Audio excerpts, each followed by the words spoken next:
Hey, and welcome to our Strixhaven Ilandara. I hope you guys have had an okay time waiting. And And welcome welcome to to our our Strixhaven Strixhaven Ilandara. Ilandara.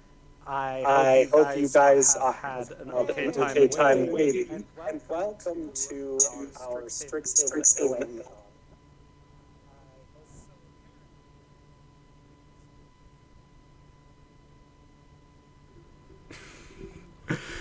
So we're looping a little bit, but I think it's a little bit better now, so we're good. Um,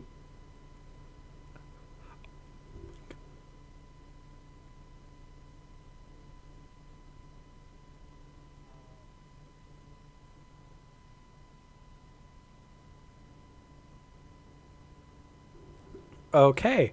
Now we should be. I think that was an issue on my end more than anything else. But Okay. Now we should be. I think that was an issue on my end more than anything else. But now we should be. I think that was an issue on my end more than anything else. But now we should be. I think that was an issue on my end more than anything else. But now we should be. I think that was an issue on my end more than anything else.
okay, this mic hopefully will be a little bit better on us. So we're gonna see if it's gonna loop. I'm not hearing anything yet, but the little soundbar is going up and down like I'm being able to be heard. But my players are saying they can't hear me. That's because I didn't switch over Discord to this new mic. So I'm going to just real quick so that you guys don't all see me just messing everything up more. I'm going to transition us back to our starting soon screen just so that I can adjust our video over here. But you'll still be able to hear me talking. Let me just adjust something real quick. Thank you all for being patient with us. Now my players should be able to hear me. So we're all good. Now I'm going to transition on back. If I actually click the proper thing. Now I'm transitioning back. And here we are, for real this time. Strixhaven Ilandara. Now, I'm Emerson. I'm going to be our DM. And apparently, I'm not the best tech expert, but we got it working. We got it going. It was doing that earlier, and I thought I fixed it, but apparently, I guess, well, I didn't. So we're switching to this. And yeah, I like started crying from laughing. God. But yeah, I'm Emerson. I use he/him pronouns, and I'll be your DM for this session. Why don't we introduce ourselves? Let's stop and start. Let's start in the top left with Trent. Oop, hello, can you hear me, Emerson? Yeah, I can hear you. Okay. You're good. So I don't think any of us. Whatever, you got it fixed. Hello, my name's Trent. Do you want to do character intros as well, Emerson? I was thinking that we could, yeah, but or we could all meet them together once we start our actual Okay. start playing. Okay. Hello, I'm Trent. My pronouns are he, him. My character pronouns are he, they, but we'll meet that character later on, yeah? Yeah, perfect. Okay. Dylan, do you want to go next? Yeah. Hello, I'm Dylan. You see him pronouns. My character they use a she her pronouns. Excuse me.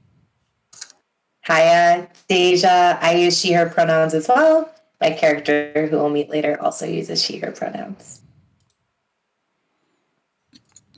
Hello, I'm Jerry. I use he, him pronouns, and my character will also be using he, him pronouns. Hi, I'm Carly. I use she, they pronouns, and my character uses she, her pronouns. Last but not least, Emily. I think she's just unmuting herself. Hi, sorry, I think mine's a little Last but not least, Emily. but I'm Emily and I use she, they pronouns, and my character is Giuseppe and he uses he, him pronouns. Hey, real quick, so sorry to interrupt, but why don't you mute the Twitch channel? Because we're hearing it feedback a little bit, and I think that'll fix that right up. Sorry, the Twitch stream.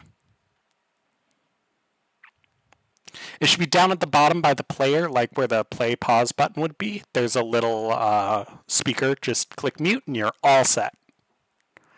Cool. So why don't you give that to us again? Because it was a little bit hard to hear you, and you deserve a proper intro, okay? Sorry, You're good. I am the most technologically challenged here, but I'm Emily, and I go by she, they pronouns, and my character is Giuseppe, and he goes by he, him pronouns. Nice. So now that we've all properly introduced ourselves, let's dive into this game, shall we? So this is a Strixhaven, a D&D 5e game. So we are using the Strixhaven sourcebook, which is originally from Magic the Gathering, but we are putting it into our own homebrew world called Ilandara, which is why the title of the channel, for example, it's Strixhaven Ilandara. Yeah. And so, for those of you who are not familiar with Strixhaven, I think it's time for us to dive on in. As I'm clicking through my tabs to find the right one to get some fun ambiance music going. So, your time has finally come.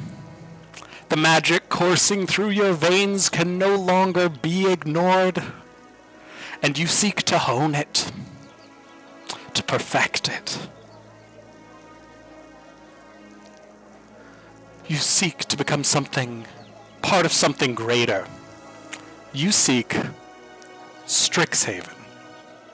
Every year, countless fresh-faced first years from across Ilandara follow the torches of enlightenment and step onto campus for the first time. Just like you, they're about to start the most formative years of their life. But there's more to being part of Strixhaven, and so much more to every single one of our students.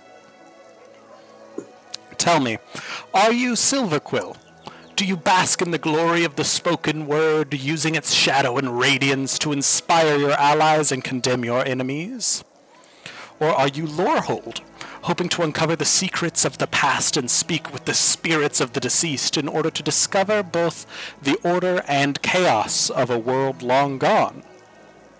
Perhaps Prismari. Do you let your magic serve as an extension of your creativity and art, striving for both expression and perfection in everything you do? Or does Quandrix call to you? Do you hope to understand both the theory and substance of what makes up this world and unravel the secrets of reality itself? Or, last but not least, are you Witherbloom? Do you wish to bend the forces of life and decay to your will as you explore the natural world and all the power it holds? For each of Strixhaven's 5 colleges offer a unique and ever-growing avenue of enlightenment. But the choice can be difficult for some.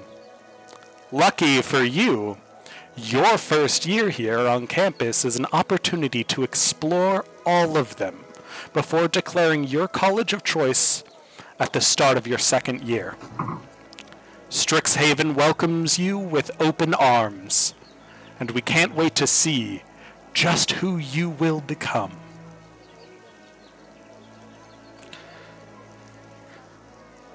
Orientation Day. You find yourself in the center of Strixhaven, a massive, sprawling school that is just as much a small nation as it is a place of academia. You're in the Central Quad, the Gateway Plaza. Beautiful, beautiful topiaries stand before you, as well as statues, and these floating stones and archways called bows just fill the sky around you. Off in the distance is the legendary Strixhaven Biblioplex, a library of such vast knowledge that it's known worldwide as the de facto source for any and all information. You're a first year, and this is your first time on campus. Looking around, you see other people who seem just as fresh-faced as you do.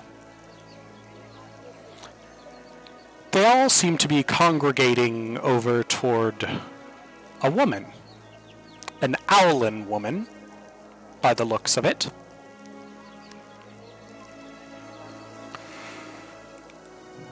An Owlin woman who I am trying to get to show you. Mavinda, in her grey robes, is pointing people in proper directions down the gateway toward the Biblioplex, across the way to the dormitories, or even over toward what looks to be a tavern or a cafe of some sort. She sees you and the other fresh-faced and a little overwhelmed individuals and calls you all over with a wave of her claw. Hello! Are you the new first years? Come. No need to be shy. There sure are a lot of you arriving at the same time now, aren't there? She looks at all of you and inadvertently drags all of you into one big group together.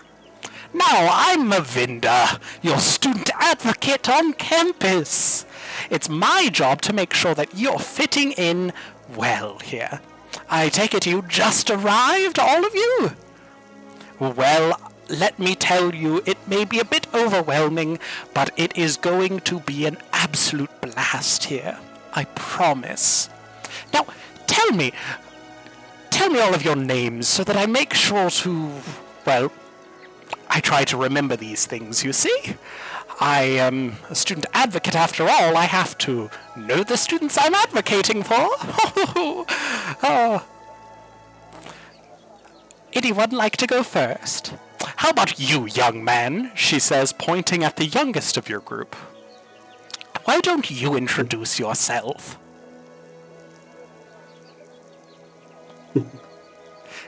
Unfortunately, I think you have something stuck in your throat, because we can't hear you, young man. Oh, you're absolutely right. I'm sorry about that. I'm Giuseppe, and I'm here making friends for the first time. I'm so excited to be here. Well, it's a pleasure to meet you, Giuseppe. Now, anyone else want to go? How about, she looks at you all, trying to see who seems the least uncomfortable with introducing themselves next, and her eyes fall on the largest member of your group. Why don't you introduce yourself? She's rather tall herself, but, well, she looks over to the Dragonborn. I was about to say, who's tallest? I'm assuming yes. if it could be that he's shorter. I don't know. I'm bad with height. Yes, I'm very looking forward to my time here. It's going to be a very educational and enlightening time. Radiance shows throughout these halls, and I look forward to learning. Ooh, Radiance. Are you looking forward to looking into Silverquill? My guess. Yes. I can see it in your eye. A knack for, well, discussion. What was your name again? I don't believe I caught your name. Yes. My name is Imagine. Imagine. Yes. I like it. And, what about you, my fellow avian friend? My name's Evelina, but you could call me Evie. Evie? Well, it's nice to see another owl in here. We come in all different shapes and sizes, so don't be intimidated by my size compared to yours, she says, looking down at this maybe 3 foot tall owl. How tall is she? 3 foot, 2 foot somewhere. Very small. She's a very small little owl compared to Mavinda, who is like 6.5 feet. And Mavinda is just a very, like, substantial presence. She's very kind, but her, there's a dog, and that's all I want to look at. So Mavinda is a very, if she kind of stood her full presence, she might be a very intimidating figure. But the way she carries herself is very much so this kind and caring, I wouldn't say meek, because she has a very intentional methodology about her, but very much so a kind and caring and welcoming person. It's with this intention that she turns to the half-elf in the group. Now, tell me, my fey-touched friend, who might you be?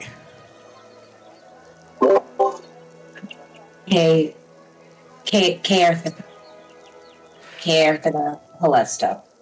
Caerthana, beautiful name. Is that Elvish? I don't think so. My mom gave it to me. My mom is human, so I don't think it's Elvish. Mavinda raises her eyebrows in that, oh, sorry if I said something wrong kind of way. And then just like, oh, well, it's beautiful regardless. I love it. It is amazing. Your mother has great taste. She then turns to the other woman and says, and you, what might your name be?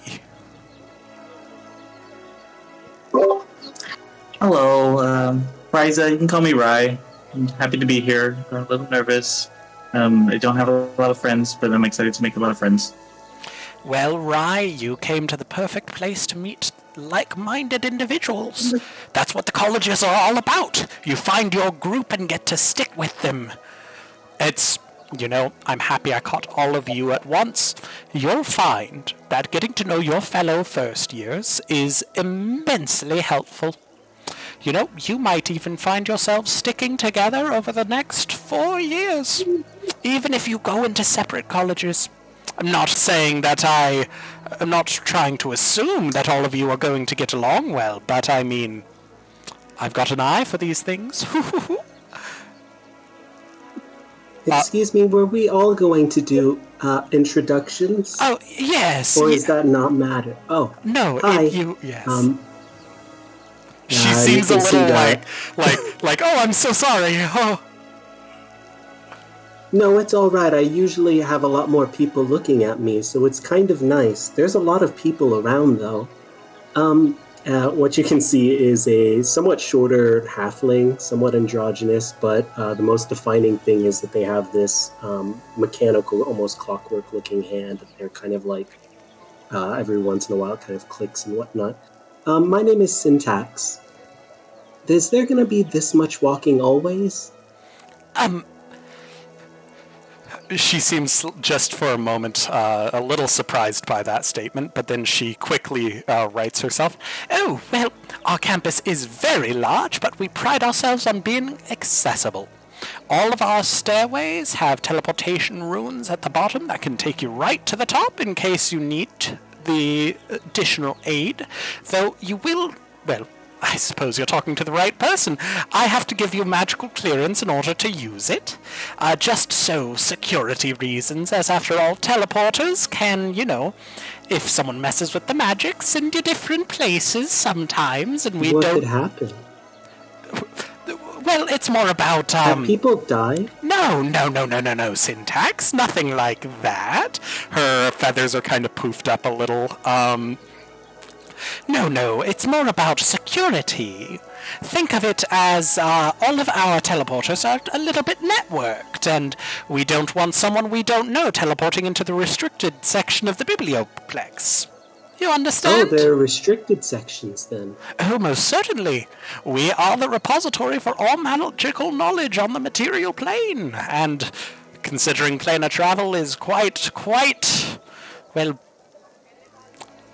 your professors will get into how complicated that is eventually, but just, yes, we have all the knowledge. Am I making you uncomfortable? No, I apologize. I just find you all to be so fascinating, so wonderful. I love meeting new people, and I apologize if I have made you uncomfortable, my dear Syntax. Now, No.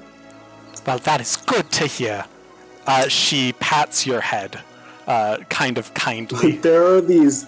Sorry, they have like 8-inch tall twirling, just tiefling horns. So. Oh my it's a bit god! awkward. She okay, that makes it even better. So she goes to like pat your head, Yeah, but it's just like mid gesture she realizes that this was probably a mistake, but she's already just committed. looks up completely amused, just like. Yeah, but she's like already committed, so she just like pats the tip of one of the horns, and it's like it I keep started. those generally pretty sharp. Yes, they are wonderful. I try to keep these pretty sharp too. She shows the like talon, In and then case of the teleportation. and then she realizes right after she said that like you shouldn't talk about how you keep your claws sharp to like new students. So again, her eyes go wide, and she's like, "Oh no," and I just keep the claws sharp because I like the way they look. No, I guess if you get any bad students, you can also use those on them. Yes, That was a no, joke. no, we don't. it's a very effective disciplinary measure if needed. There's a lot of students here. They I can't all think you pass. underestimate how brutal this academy may be. We are a family here, and yes, it is true, some students do not pass. We have other disciplinary measures that don't involve maiming or injuring. Is that Most not a of the common time. practice in most families? What was that, my draconic friend? Is that not a common practice in most families? Clawing your children? Well, yes. She looks at you very disciplinary alarmed. physical punishment. Depending on how well you know people, biting can be quite effective. She looks at both of you guys with just big eyes, and then looks at all of you, and then her eyes linger on this small 14-year-old Eladrin boy. And she, like, makes it a point to kind of shift herself a little bit between you guys and Giuseppe. Just a wink. Just a little bit, like that kind of like, I'm gonna guide you somewhere, but I'm just gonna happen to stand right here. And so she like turns and ushers you all using like her wings to extend and kind of pull you guys. Let's head to the biblioplex for orientation, shall we? And she moves you guys along. As you walk, she stalks about. she talks, not stalks. She talks about various features of the central campus. Let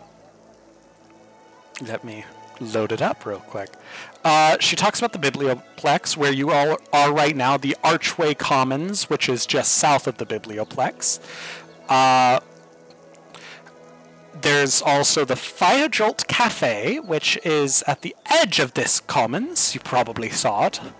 It's just outside the Biblioplex up here.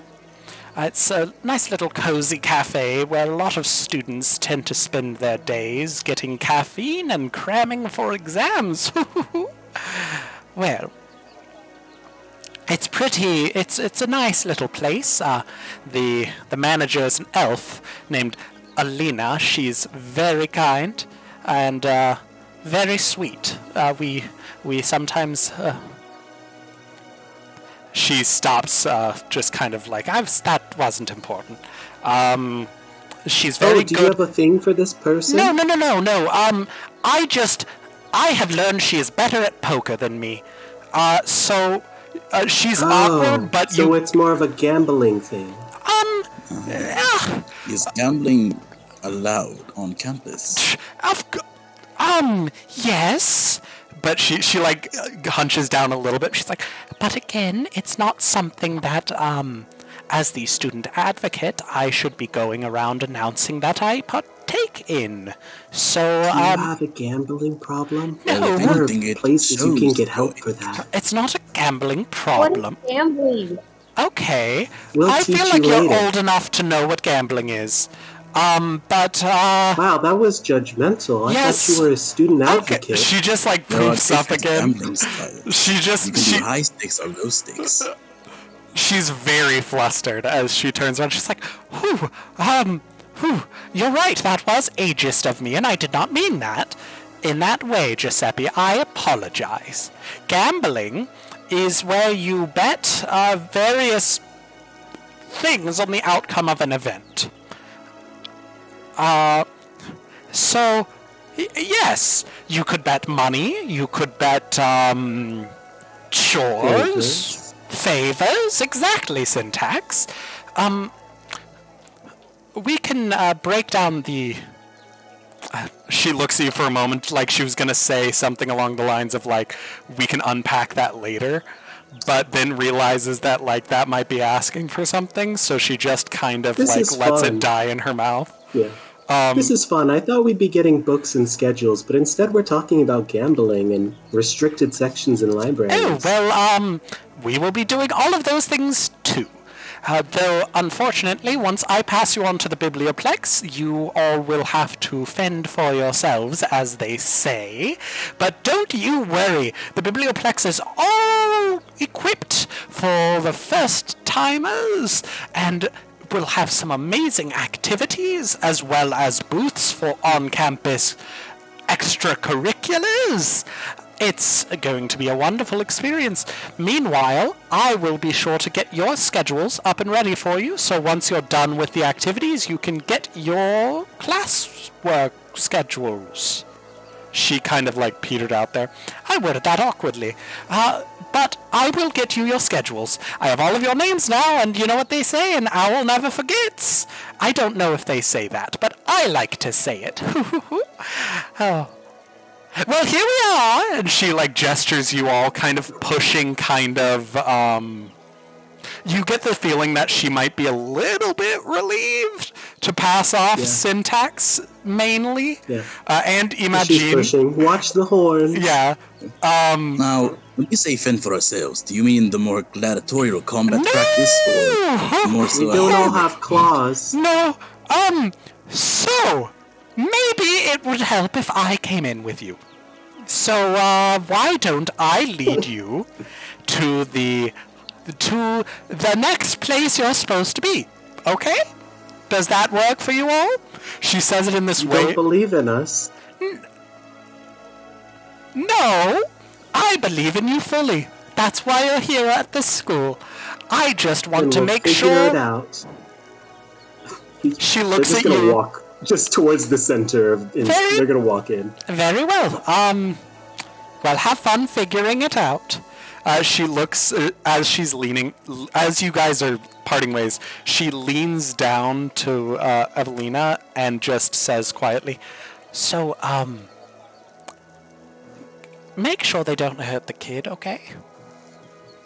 I'll do my best. Thank you, honey. And so then she pops back up, and then she's like, "Okay, well, have a good one, and I'm gonna go bring in the next batch of first years." And she flaps on off, this time taking to the air to fly to the other side. For at least this point, you guys are all alone together. I say all alone. There are still people around, but your group is no longer supervised as you are heading into the biblioplex. Let me pull up the biblioplex, but if you guys want to talk to each other... Yeah, great. I have a question. Syntax, do you want us to do character descriptions? I don't need like anything. Let's right now's a great opportunity. Let's talk about what everyone looks like. Why doesn't Syntax go first? Sure, I'll try to keep it somewhat short. So Syntax looks tiefling. They have pale skin, and as I said, these long, curly, quite sharp black horns that curl up. They got a few things going on. They have this dark purple hair that sweeps over the side of their face, as well as a lace eye patch that pretty much kind of hides under it, as if the hair is kind of purposely swept to hide that. There are strange markings that are coming out from under that eye patch. Their other eye is a bright yellow color. Are we wearing school uniforms, Emerson? Right now, it's kind of up to you. You were probably given a set of gray robes that kind of look like what Mavinda was wearing. You were given them, but that doesn't mean that you necessarily had to wear them on orientation day. I suppose if your character is the type of person that feels like they would want to have everything aligned for orientation day, you might be wearing that. But technically, it's for school and classes, and today is just orientation day. So, yeah. Okay.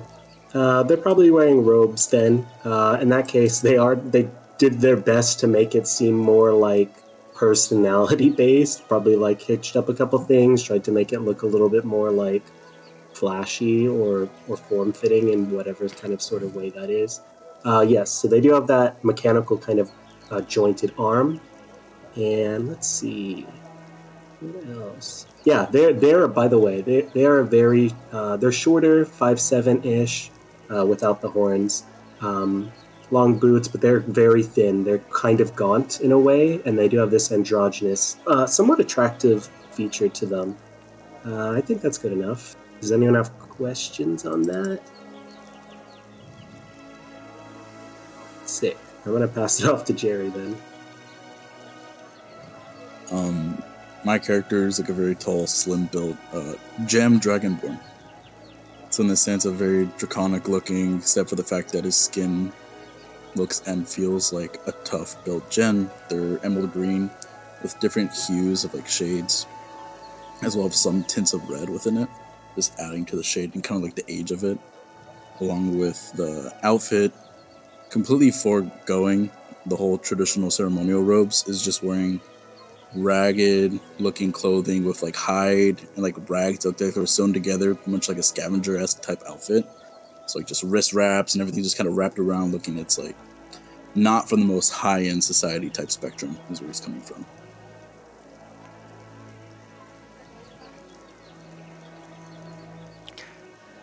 Anyone want to go next? You don't have to. I don't mean to pressure you, but I personally love hearing what everyone's characters look like.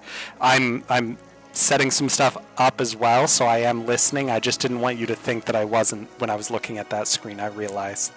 But yeah, so who wants to go next? I can go next. Yeah. So Karathana, she's half elf. She's about 5'6", 5'7". Caramel mocha skin, very freckled from a lifetime outdoors for the most part. Really light, almost topaz kind of eyes, and waist-length braids. Right now, as far as the clothing, very, very worn travel clothes. Probably pretty dirty at this point, too. Well, I'll the mix. The mic's already on. Yeah, so Ryza, she's a 4'11" female druid. She has a turquoise skin with green, turquoise teal braided hair that goes pretty long down her back. She tends to dress more of like conservative, as like more naive, still learning herself in the world. And the process, she's very I don't want to say timid, but she's definitely soft spoken and very more of an introvert, and won't engage unless someone engages with her. Yeah. Nice. Carly or Emily?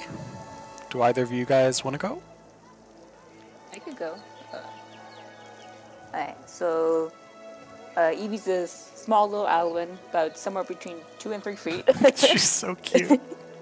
Specifically, she's a northern saw. I think it's the wheat owl. I don't know how to pronounce it. I will like wheat, look up an there's image and throw it into Roll20 so people on stream can see it, because I love these owls. Okay. Let's see. I will do that. No, don't worry about it. I can grab it. You're good. Oh yeah. So, she's wearing a lot, probably like pastel, like pinks and blues and whatnot, and has these like bright yellow eyes. She's got 2 clips in her hair, like hair in her feathers, like so keep them out of her eyes. And there's this little kind of amethyst jewel around her neck that she wears. And yeah. These owls are so cute. I looked up the picture and I just can't. Oh my god. As I just stare at so many owls. Emily, why don't you tell us what Giuseppe looks like? I almost said what he is. Yeah. Tell us what he is. Okay, well, Giuseppe is,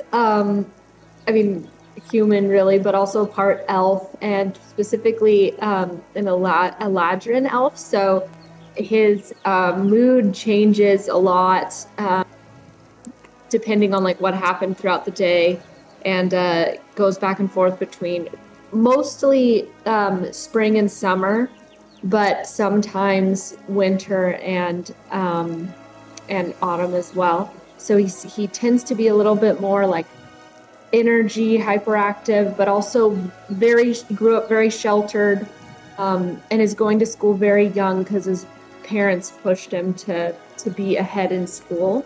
He's an only child, homeschooled, so this is the first time he's like around a lot of other kids, and he's super awkward and he also really just wants to know everything, so he's just gonna ask. He doesn't know like what's appropriate kind of social interactions, but it is also very extroverted, at least when he's in his primary, spring and summer moods. And he is 14. He's extra small for his age. And he's not very physically strong. Like, he's very agile from spending a lot of time like outside, hanging out in the forest, but he's not necessarily very strong. Hasn't really hit puberty yet. His voice hasn't changed yet, and he loves animals. Those are mostly the friends that he had growing up. Playing outside were animals, and he has like a lot of his height is his puffy curly hair. And he probably has like some twigs sticking out of it because he just runs around outside all the time. And his parents are busy working a lot, so he's not like neglected or anything, but just a little more kind of disheveled, that he doesn't know better. He doesn't really know that he should kind of clean up a little bit. I don't know if this is too much information. He is probably in some kind of traveling clothes right now. Yeah, I think that's about it. Nice. Okay. I want to make one little asterisk because everyone was like, my character's in traveling clothes or looking a little more like. Syntax looks like they spent a lot of time on their hair. They've got some nice freaking like shadowy, kind of a like not really appropriate for school like makeup, like eyeshadow and stuff. Their outfit looks perfect, pressed, and flashy. God, I love the dynamic already of this group. This is going to be great. Real quick, for those who are wondering what owl Evelina Yes. is, it's this. And that's in a hand, so that you see the size of the real owls. Yeah. Did you put it on stream? Yeah. Oh, I'm so sorry. Yes, I did. Okay. Well, I pulled it up It'll on be a Roll little 20, delayed. so you should see it on your okay. Roll 20 Nice. as well. I know how to stream. Yes, I know what we're doing. The majority of stuff I'm going to pull up is going to be on Roll 20 like this. So that's what I did with Mavinda or Stream. I know that one owl is very angry. You had a picture of Mavinda? Yes, I did. I can. I was like, I can pull up Mavinda no, again. it's all right. Yeah, I have a picture in my mind at this point. I'm like, yeah, okay. Here, Great. let me. I'll show you Mavinda real quick again. This is Mavinda. And it didn't work because the other image is up. So, and you guys aren't on that page. I got it. It's fine. I know how Roll20 works. It's fine. It's still not as bad as that echo at the beginning, because, oh my goodness. Oh, that's, that was a choice. This one's fine, for Mavinda. stream. Oh, damn. Yeah, she's big. Nice. That's what I meant by she being intimidating is just by presence. Yeah. Like, she's easily, like, if she wasn't a bird with, like, light bones, she, she's a tank. Okay. Nice. So, I switched the artwork a little early, but you guys step into the library. This is what it looks like in there. It's an absolutely incredible space. The ceiling is just way above your head. It is absolutely huge. You thought it was big walking up, but going inside, it just... Everything you've heard about the Biblioplex is that it's an impressive and important building. It is the heart of Strixhaven. It is what makes Strixhaven Strixhaven. It is the repository of all knowledge, and it does not disappoint. You see little automatons running around, helping shelve books, cleaning up study spots from students that seem to already be getting a head start on this next semester's schoolwork. You also see a few groups that look to be faculty talking to other students, as well as far to the side, a area that appears to have some booths for extracurriculars. However, the most impressive feature of the library resides directly in its heart. It's something all of you would have known of simply as growing up in Ilandara, and it is Strixhaven's magical snarl. The magical snarl is a twisting and oscillating sphere of just pure magic. The magical weave itself tangled and twisted into a knot that is so potent you can actually see and feel it. And sure enough, just being in this building, you kind of feel this a little unexplainable pulse of energy coming from the center. Think of it like if you're at a party and there's a speaker playing loud music and you feel the bass inside of you, only you don't hear anything. It's this almost primal connection. Let me grab a little bit more description for us for this. First, I should ask, do you guys want to talk to each other at all? Or are you all just kind of walking in together, going with the flow? I would like to know if I can touch Syntax's horns. Okay. Are you just going to go for it, or are you asking them? I'm just gonna go for it. Okay. Yeah, this is perfect. So as we're walking in, I assume we're doing what like everyone's doing who's like a tourist somewhere. We're all just like looking up and like walking slowly as we look at it. So they're there for it. Okay. You can go ahead and touch them. Do I need to roll anything, Emerson? Or Well, because Syntax isn't directly trying to stop you right now, I think you're fine.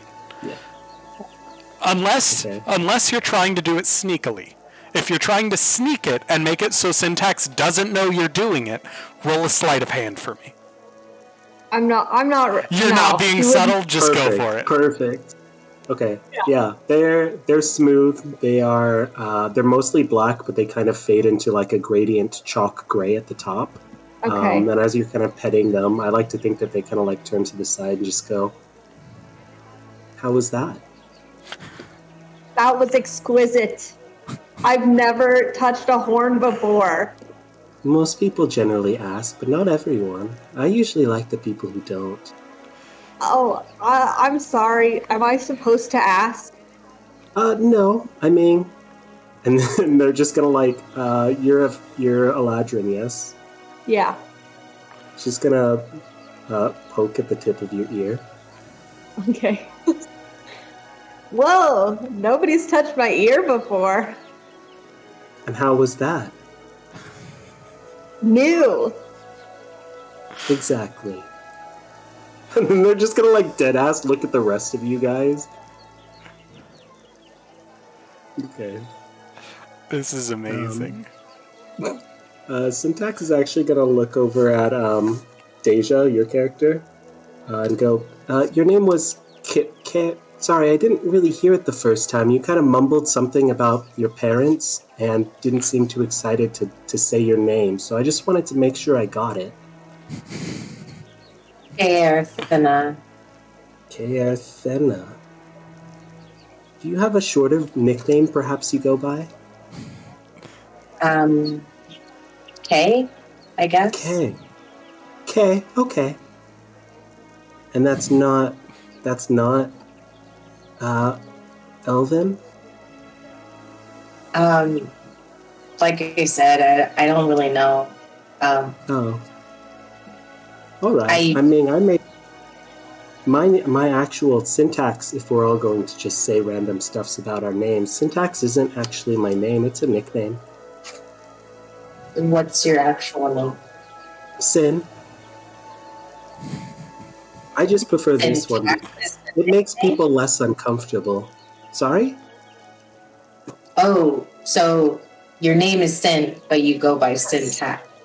Yeah. Generally, people find that a bit more fun. Plus, there's an X in there, and just X's are fun.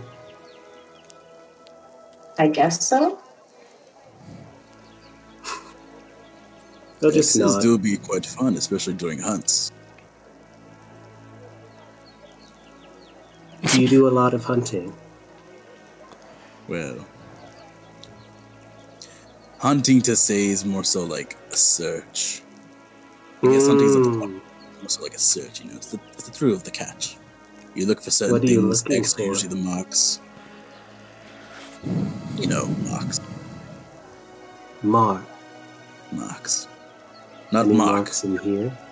No, not Marks. marks. I'm sure there Oh, probably those is a mark in vent here. you Mark! make. And Did I syntax hear is just you? gonna like call out. No? Mark! If Does there's, anyone turn? you know In what? your magical You high know fantasy what? world, does a I'm- mark turn around? I'm gonna roll for it. Let's Our see. first roll is gonna be for a mark. For a mark, yes. Holy shit! Okay. It's a natural What did- 20. hold on, what did Giuseppe Did say? not roll a 20. Sorry. I rolled it physically like an idiot, and I just tried to show it to the camera, and it rolled like an idiot. But it was a 20. So, 3 people turn around to look at you. Okay, syntax is just gonna like give a side eye to Imogene and be like, There you go. Those are not the marks I'm looking for, but I appreciate the go-getting. I really like that energy. Okay. Syntax is just going to look at the marks and go, watch your back. Two of them look utterly slow, terrified. awkwardly. The last one just gives you like the biggest grimace of like, really? And then goes back to work. Or whatever they were doing. Whatever marks do in this world. Never like a mark. No. I love how I have to make 3 NPCs of marks now, guys. We just made, if anybody watches this name Mark, we just made them so sad.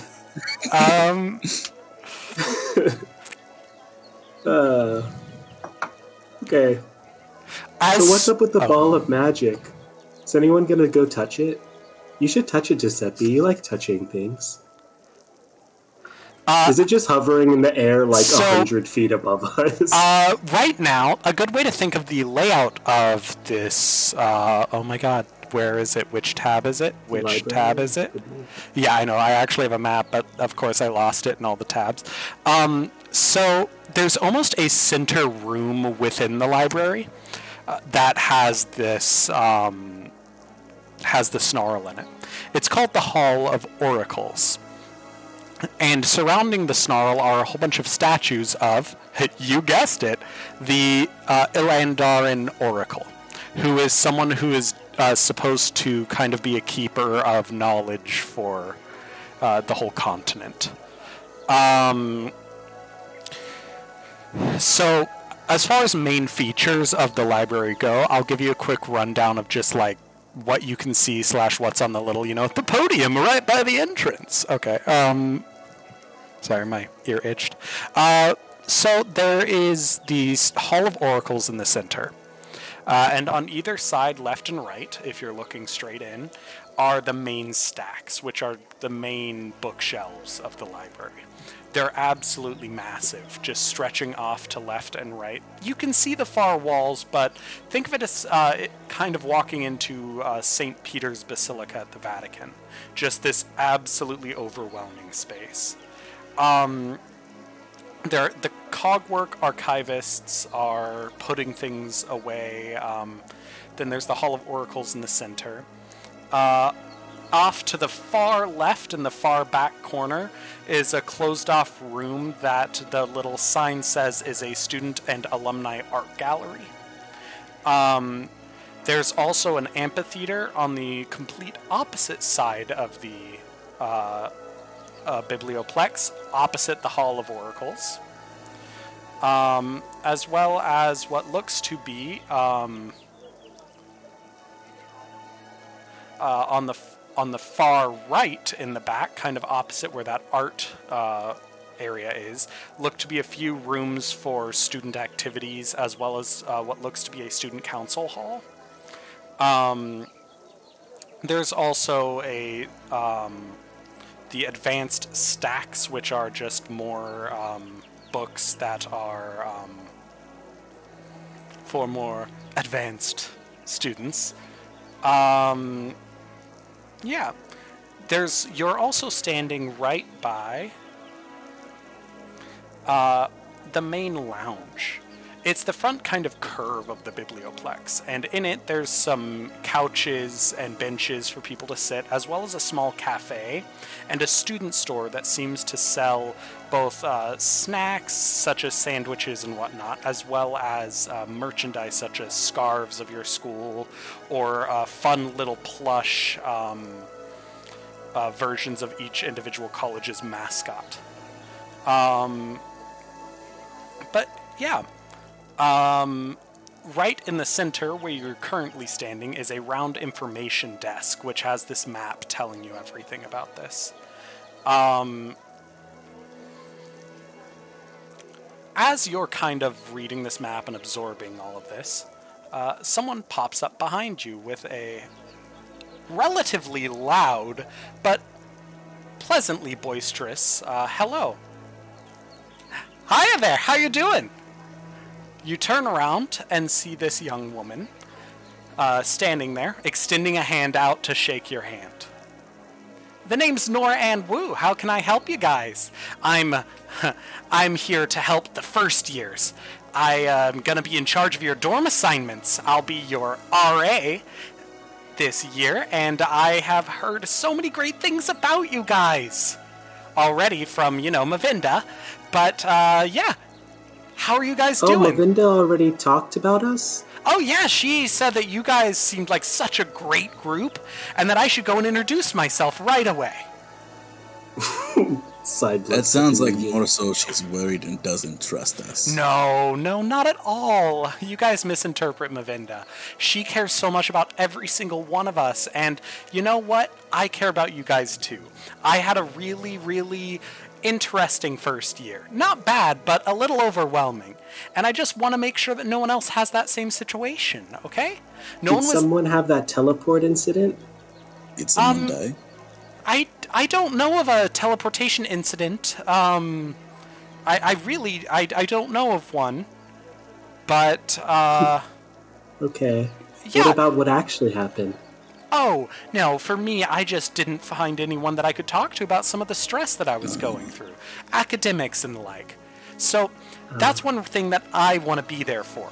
I've made it a point to kind of be the, what's the term? Confidant Buddy? for you. Yeah, let's say buddy. If there's anything you need to talk about throughout the year, if there's any stress you're having, feel free to talk to me, okay? I'm your good Prismari friend, okay? Nora Ann Wu, yes? Nora Ann Wu, that's me, that's my name. You can think of me as, how about that? You can think of me as your student counselor. What was that? Giuseppe, right? That was your name? Mavinda. She holds up a sheet of paper that she's holding on her book like a clipboard, and sure enough, written on it are your guys' names.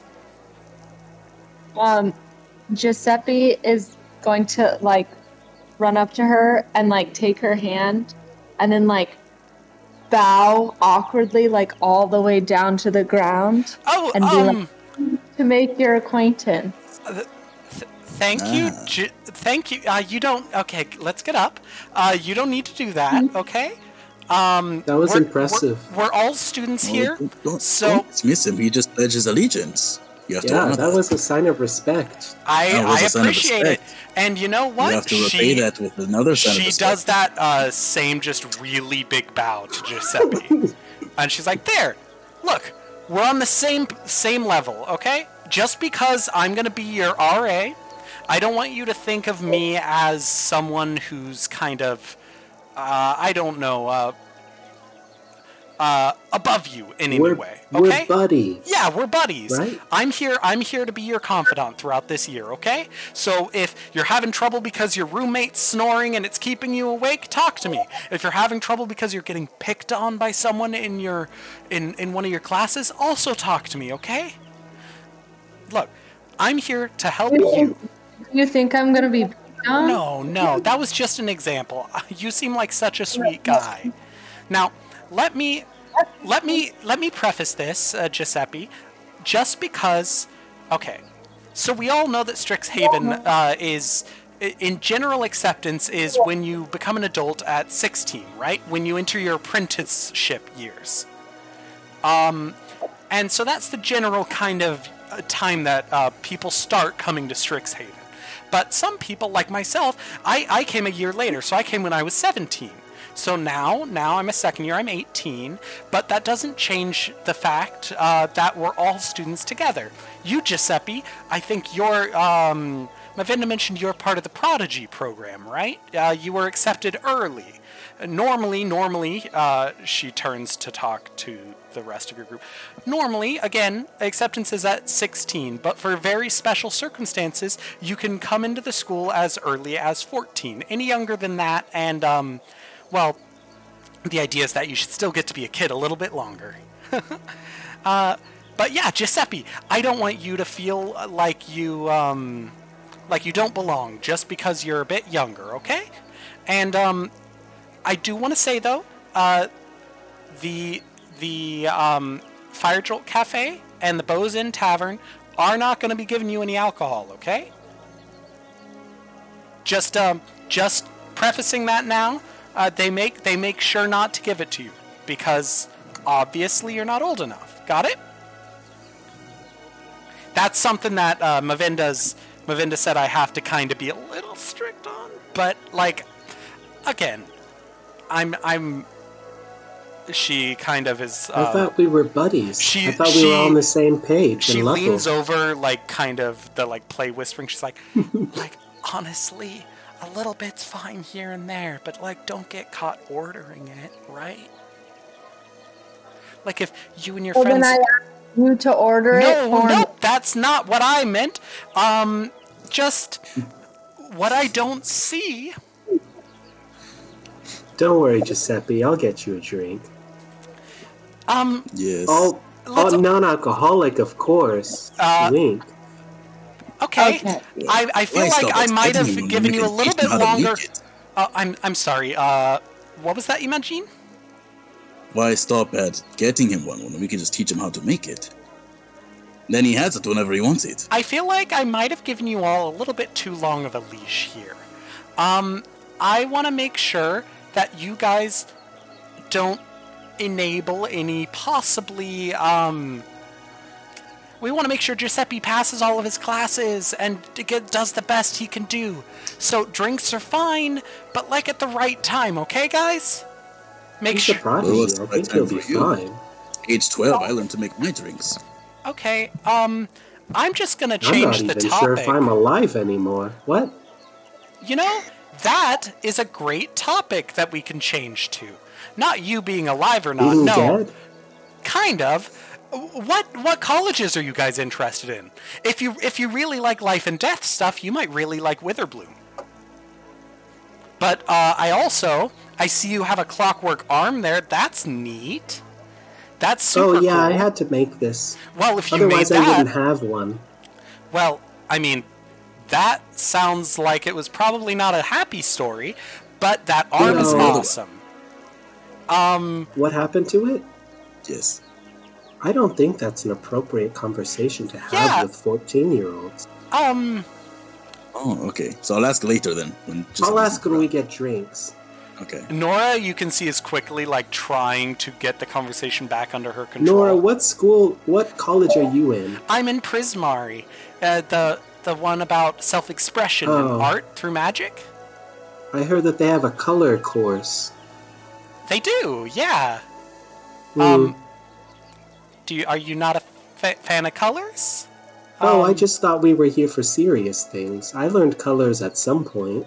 Oh, okay, that's a common misconception, actually. It has to do a lot with magic and the magic bound in each color. You'd be surprised how certain colors can influence what type of magic can be done.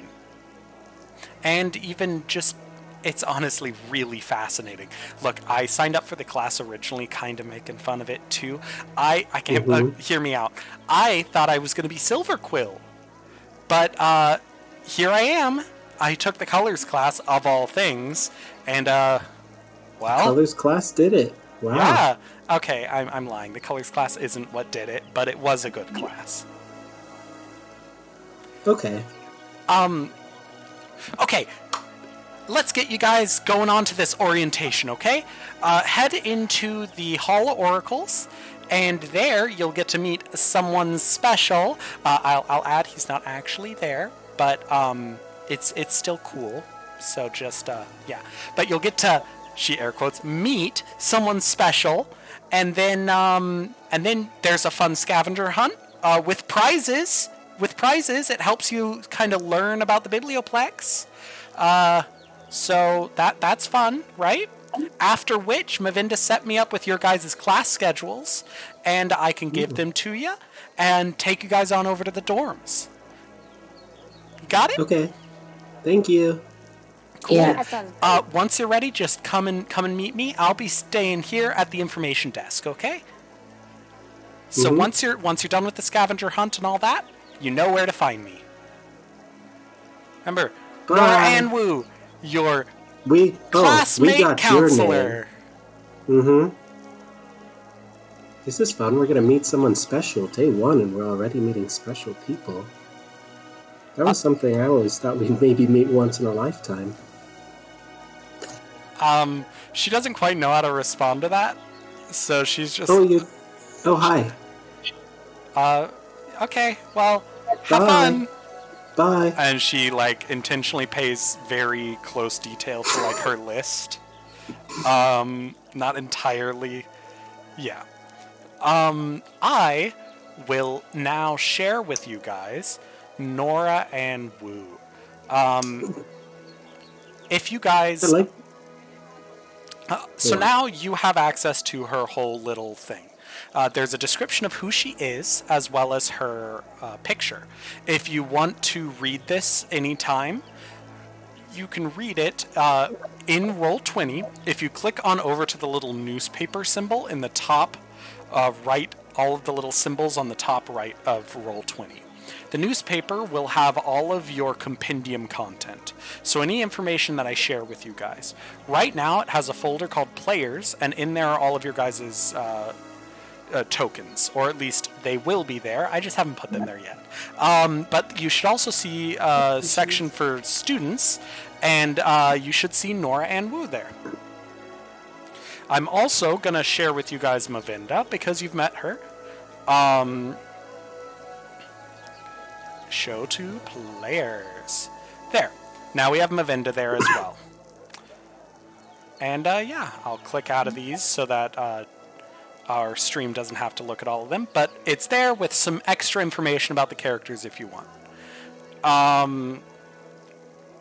Yeah. Nice, thank you. Next, what are you guys going to do? Are you going to head into the Hall of Oracles to see the very special someone? Or are you going to just walk around? Are you going to try to do the scavenger hunt by going in there to start it off? What do you want? Hey, Ryza. Me? Yeah, I just noticed you hadn't said anything, and I wanted to make sure you got a chance to, say your part. What do you want to do? I just like to observe, and, I don't want to put anything on anyone that doesn't want to do something certain. I was kind of excited about possibly meeting someone. Yeah, let's go do that then. Okay, let's go meet this someone. We'll go do that. Okay. I take it then. Are you guys gonna try to talk to people, or are you going to head into the Hall of Oracles? There are people around you guys, and if you want to see who's kind of nearby, instead of going straight on to the scavenger hunt, you guys can always roll perceptions, and we can see who you see. There might be someone interesting. There might not. There might be a lot of marks. We already know there's 3 of them. Also, I need water. I've been talking a lot. That's fair. Now, we're going straight to the main ride. We're getting on Space Mountain, dude. Cool. We're getting on Space Mountain. Let me change the music. Lightning Lane. Lightning Lane to that special person. As Somebody's you... gonna try and get their first line through. It's like, whoom. Oh, damn. Hall of Lightning Oracles has Lane. got a 2-hour wait. Not if you paid Not with Lightning Lane. $20. Not if you pay 2 platinum. Oh, dang it. I'm clicking on the wrong one. I'm all just like clicking everything, not knowing what I'm clicking. Okay. The Hall of Oracles stands before you. This massive chamber, and up above, gleaming like a white star, is the snarl. You see magic dripping down into this sort of floating monolith below it, and through it into this pool of gleaming liquid down below. It is an absolutely massive chamber. Think of it as almost the dome of a church up above you. There's artwork of the Biblioplex from outside, and it does have this big dome in it, and that is partially above you. As you can see from the artwork, it is a very, very large chamber. There are statues of oracles on top of pillars, as well as these floating spheres that almost look like planets. Standing in the center is, well, no one. There's a few people here and there. You see a few groups of people in the first year color robes, a few others in traveling garments, but this special someone doesn't seem to be here. And the moment you kind of are about to question this, you see this blue image appear from this central pool, stretching up almost as if the mist of the pool itself were taking shape, taking form. And eventually, someone's standing there, fully corporeal, seemingly just as real as you or anyone else. This man steps down from the pool and walks toward you.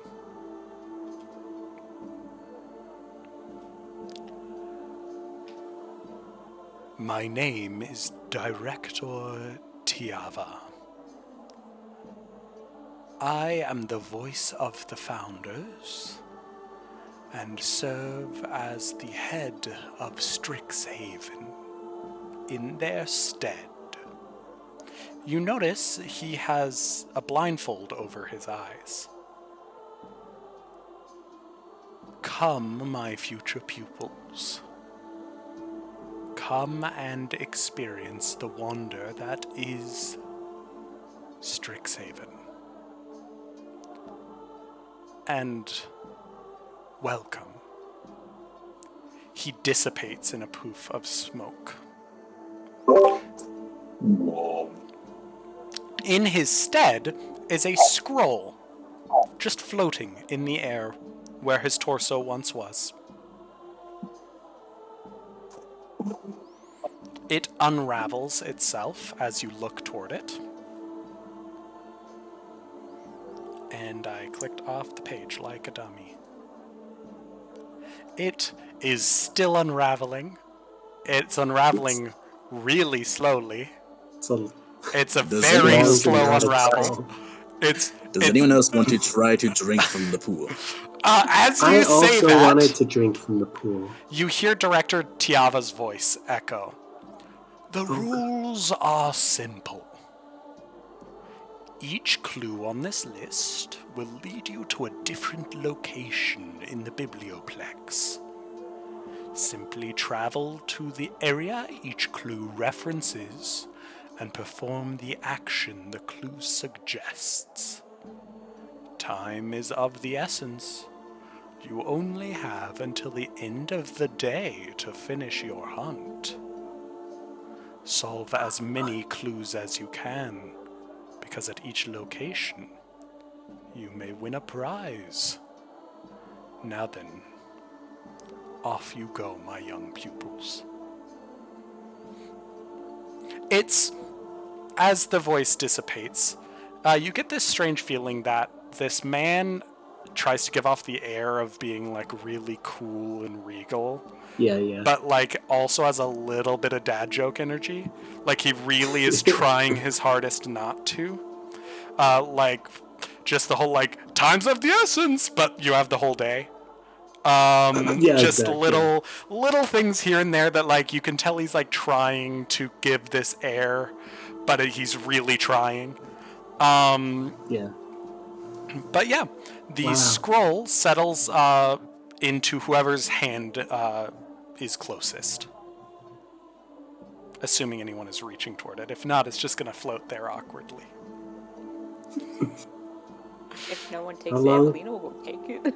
Yeah. Cool. I like to imagine you guys all just stare at it for like an awkward 10 seconds. Oh, yeah. Like no one wants to take it. Cool. Your clues are as follows. I am going to post them in Roll20's chat because I forgot to make a document with them on it. But, I mean, no, this was intentional.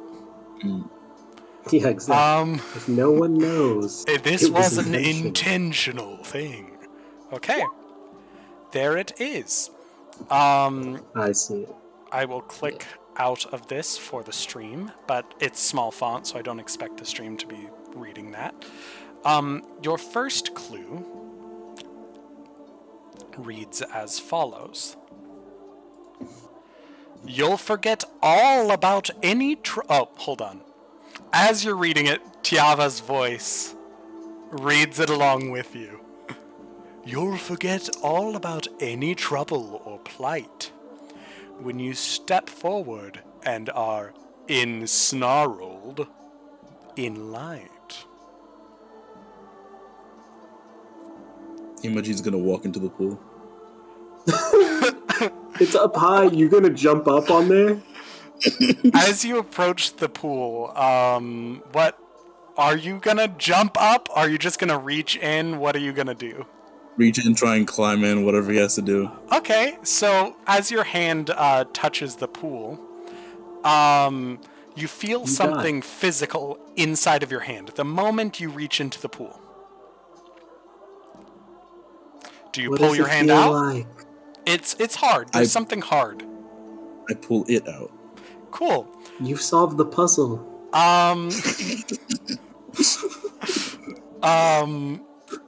In your hand is a potion of healing. Wait, what's that? Potion of healing. Just keep going. Get more prizes. You see on the document, the first line crosses itself off. Good I thought job. he was being a vandal. What if everyone reaches their hand in and we all get one each? Let's try that. Oh, I'm...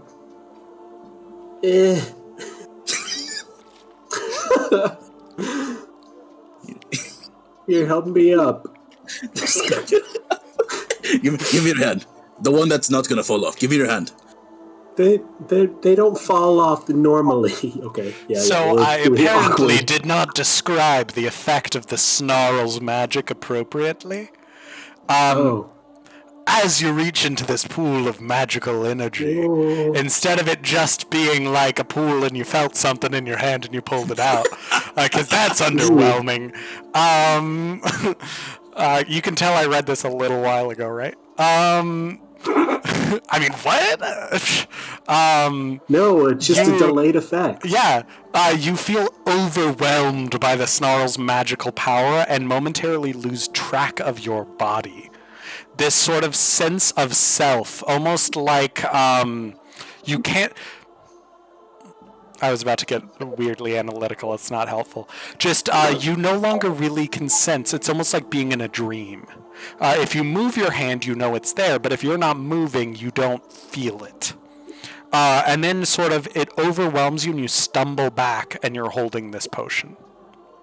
See, that's way more theatrical than just, you felt something, did you take it? So that's what happened the first time.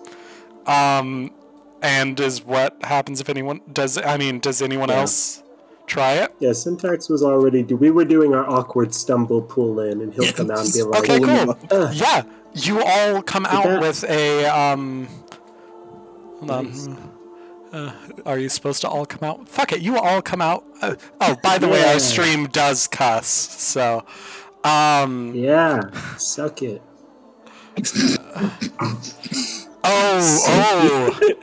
That was the best. I was gonna go way harder, and I was like, no. What happened? You get your arm back. No, you reach in, and you all come out with a potion of healing each, or whoever reaches into it. Guys, you should reach in and grab one. It's a very weird experience. It is an overwhelming you feel like sense. You're dead and nothing's real. It's free energy drink. It's an energy drink. Oh my god. Sponsored by Red Bull. Not really. Cool. So everyone took a potion? Yes. Yeah. Nice. So yeah, the clue scratches itself off. Your next 4 clues are as follows. I'll read all of them at once. For the sake of our audience. Yeah, that's how you have to say audience every time. The audience. Clue number 2. Alumni commission works when they retire, seeking promising mages to inspire. Clue number 3. Each group deserves a free treat for their investment. Serve up this list and enjoy your refreshment. Clue number 4. These leafy beds aren't always what they seem. Give them a pat and see what you glean. Clue number 5. Some stars are ancient, enduring, and bright, but others, maybe you, are born on opening night. You guys can investigate if you want to try and figure out where these things might be, or based off of some of the brief description you got from the information desk, or if you just want to look around a little bit more, where do you think you guys might want to go? Imogene, you're a hunter, and you already figured out the first one. And the rest of you are pretty smart. We've got this. We're gonna get a world record on this thing.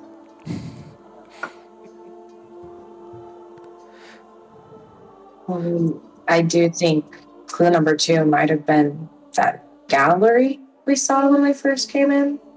Mm-hmm. It could be Let's worth go. checking out. Cool. You walk over toward this gallery. I'm going to switch us back to the library proper and change our music to the library music, which I forgot to do earlier.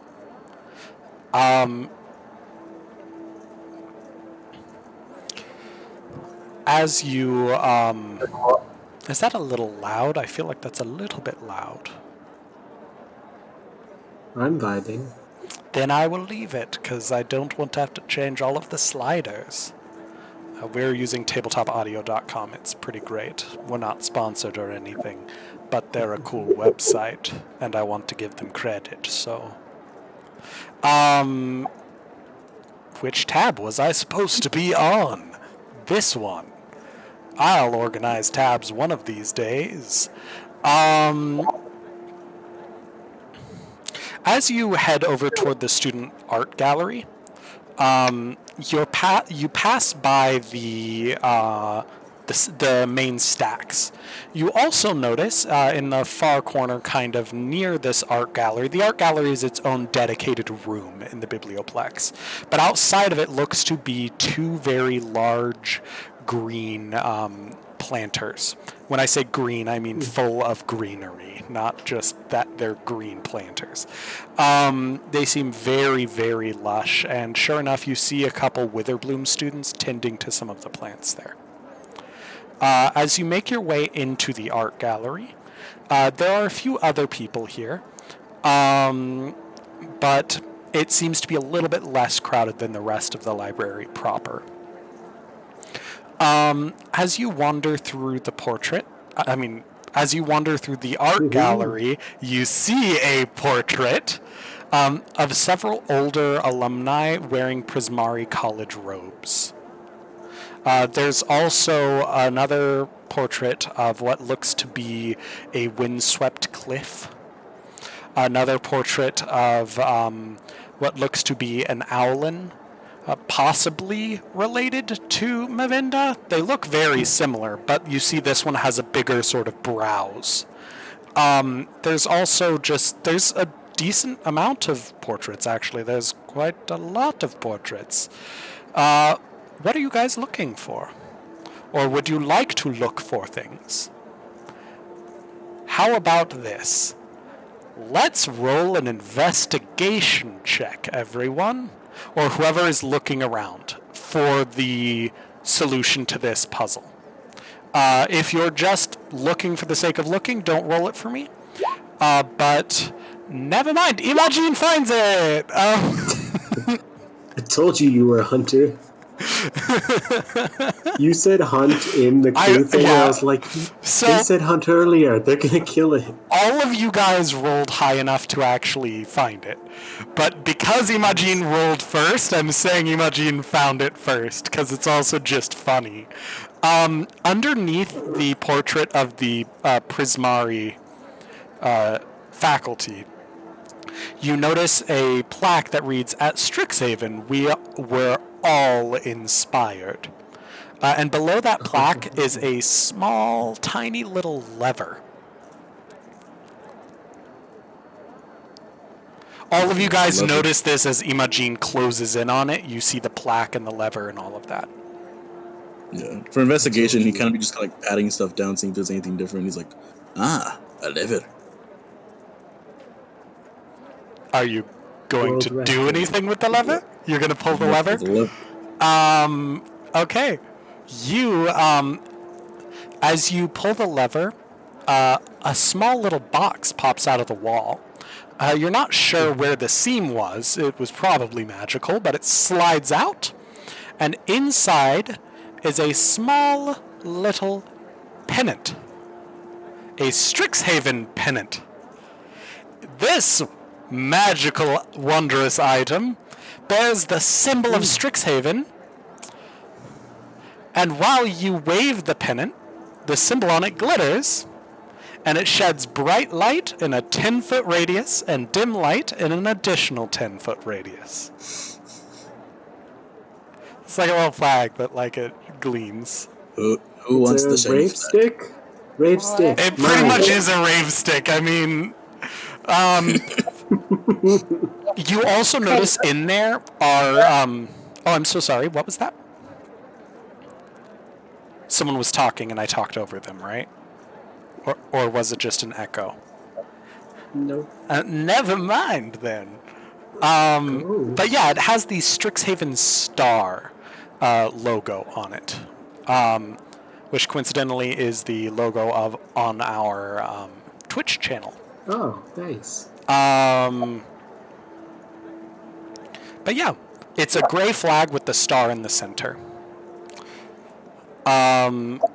There's a little tiny like tag on the bottom of the pennant, and it says written on it, "Pull me off and think of a college." Oh, I don't want this anymore. It wants me to do Never. homework. Okay. Remove me and think of a college. Is that better? Oh, no. The other one was better. Guys, this magical item wants me to do things with it. So, just make sure I'm okay. Pulls it off. I'll think of Witherbloom. The pennant shifts and changes to be a bright, vibrant green, and then the Witherbloom logo appears where the Strixhaven star logo was. As you rip that off, it's like pulling a seam. It pulls off of the bottom of the flag, and now that it's removed, the flag seems to have been permanently transformed into a Witherbloom pennant. Still works the same, but it has the Witherbloom logo. Nice. Is it a green light Amazing. It is. The light is a little green now, yes. And all consensual.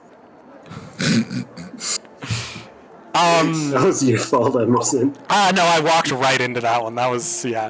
The box slides closed and the lever switches back. Pull it again, Flick. Yep, there's another one in it. We did it. Does everyone take a pennant? A cute little glow stick rave Might flag? as well. Cool. So it's just the neutral Strixhaven gray with the flat star on it, unless you guys want to turn it into one specific college's flag. If so, you just rip off the little seam at the bottom, and it's there. You don't. Are we being sorted? Is that No. This is just merch. This isn't anything official. This is just merch.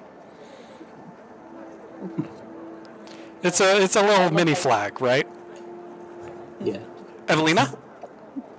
They almost like the thing, like seeing how it glows, like when it's shaking. When it's shaking, she'll rip it off, think of Prismari, but also like shake it at the same time. Just be like, "Ah!" Yeah. So you Yes. watch it shift from like this white grayish light to like this just vibrant. The Prismari one's interesting. You can see that like the Prismari team was involved in this because as it like Wow. waves, it goes like shifting between like red and blue based off of like where it is in the arc. So like the center is red, but like as it changes direction and you sweep it back, like the change of direction, it like flashes blue a little bit and then goes back to red. Like you can see Prismari put in some work into like they definitely were the ones who made these. You're guessing. Yeah. Oh, that's so cool. I pull my tab and think of Quandrix. Just Nice. kind of hold it in my hand. So this one, it's a tealish color, kind of a turquoise teal, cyan-ish. I just name a whole bunch of different colors. Eventually, all of them are different, so you don't know what it is. But yeah, it's that like light blue, and it's nice and pretty. It's not quite as fancy as the Prismari one. It's about on par with the Witherbloom. It's very pretty, but it doesn't have like just that slight extra thing. Prismari knows what they're doing. Anyone else decide to change their flag to a different thing? Okay, so this will work as a, it is a source of light. So if you guys don't have dark vision, it may feel dumb, but you can just wave the flag around and it technically works as a light source. So as far as mechanically, there is a benefit to it. Just panicking in an dark counter. Fight. Because it does only glow while you're moving it. So, like, it's that or, like, you have to walk fast enough that it registers as moving. And so it's like a brisk stroll. It's that, like, power walk, I'm late to class, but I refuse to run, you know? And so, yeah. Which also means anyone who, like, puts it on their bag, you'll just see that they're kind of late-ish as they, like, leave this little glowing trail. Okay, whatever. You watch as the second clue scratches itself off of the list. We did it. Ah, this is so much fun. The next one's easy, too. We just gotta go up to the cafe or tavern. I assume it's about food or treats. You will remember that there was that little student store in the beginning of at the entrance of the biblioplex. The bookplex? Biblioplex? The library. The Fire Jolt Cafe? That is outside. So that and the Bozin Tavern are both outside. This is just the student store in the biblioplex. Your clues did say that everything is in the biblioplex. Inside, yeah. So the only place you can think of is probably that student store. Yeah. Yeah, we'll go there. As you walk past the information booth, Nora gives you guys a sweet little kind of like wave of like, you guys doing good. Like, it's good. I know, we're going for the world record. She's like, she gives you like 2 thumbs up before getting pulled to the side by someone else who needs her attention. As you guys work your way into the Biblioplex Cafe, as the sign reads, even though it is arguably just a student store, you see several students enjoying drinks and snacks. You also happen to see, let me check my notes. We see Mark. Probably. Mark is just going to be that character who we never actually interact with, but they're just in the background of every scene from now on.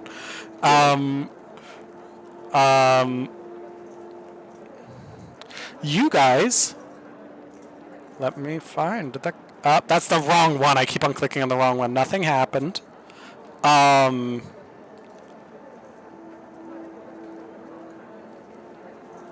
me switch to this.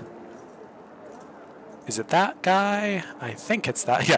Mark, and Mark. Yep. You're absolutely right, Jerry. That is how you spell all of them. Confirmed.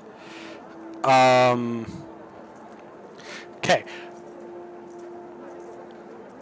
As you guys are stepping into this library, you see a very large minotaur behind the counter, serving everyone the sandwiches.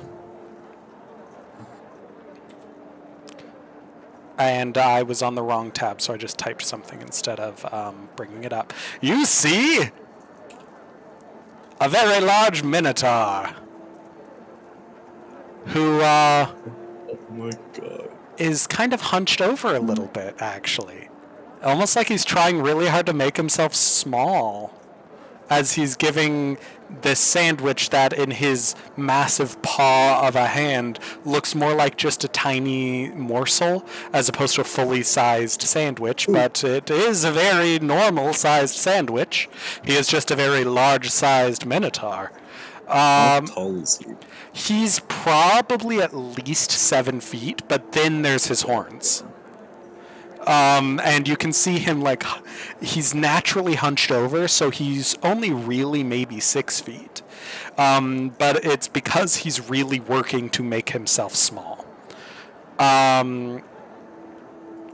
He's wearing the green of Quandrix robes, which marks him as a non-first year.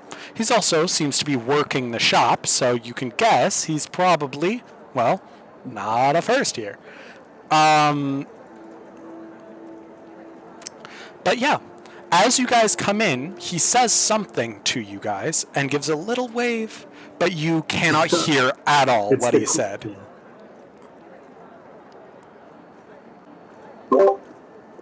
Could you repeat that?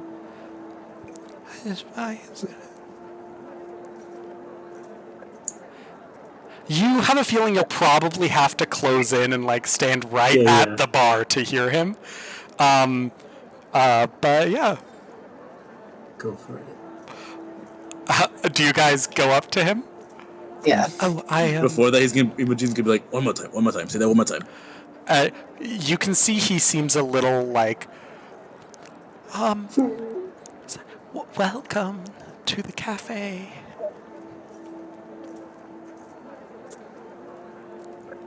We go in. As you guys get closer, he's like, first years. It's nice to meet you all.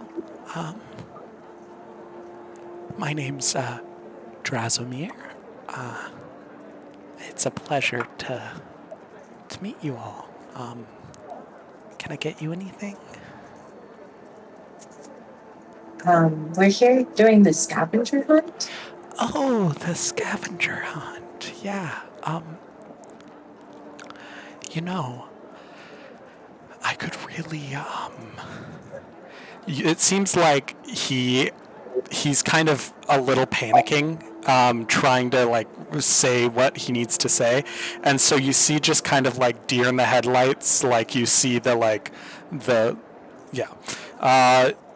his eyes get a little bit big, and he reaches into his pocket and pulls out this like crumpled sheet of paper that you can see he's definitely like put away and pulled out way too many times, that like the paper is just like degraded, and then he just holds it up and then holds it a little too close to his face, partially hiding in it and also just reading it, and he says, "Oh my, I sure do have a lot of work on my hands. If only someone would help me restock the cafe sandwiches and baked goods." Don't worry, Drazomir. We'll help you. There's so many of us here, and you do look like you have a lot of work to do. I mean, it's not that busy. Oh, yeah, You look yes, very cool, by the way. I am. Yeah. Yes. Yes, very busy. Yeah, he gestures over to like a section where there's like boxes on the ground that are very clearly like easy, just put in It's the spot. prop. Yeah. Yeah, and Don't worry, we'll solve the quest. and so you guys it's super easy, right? Like it's almost like a children's little like grocery shop, like yeah. And so then he looks at you and he's like, yeah. Oh Thanks. yeah, We the can the, sure- the yeah. And then he digs around underneath the shelf, the counter, and he pulls out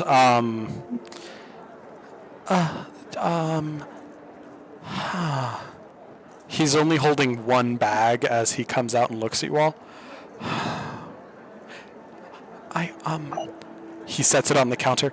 I'm gonna look in the back and see if we have more than just this one.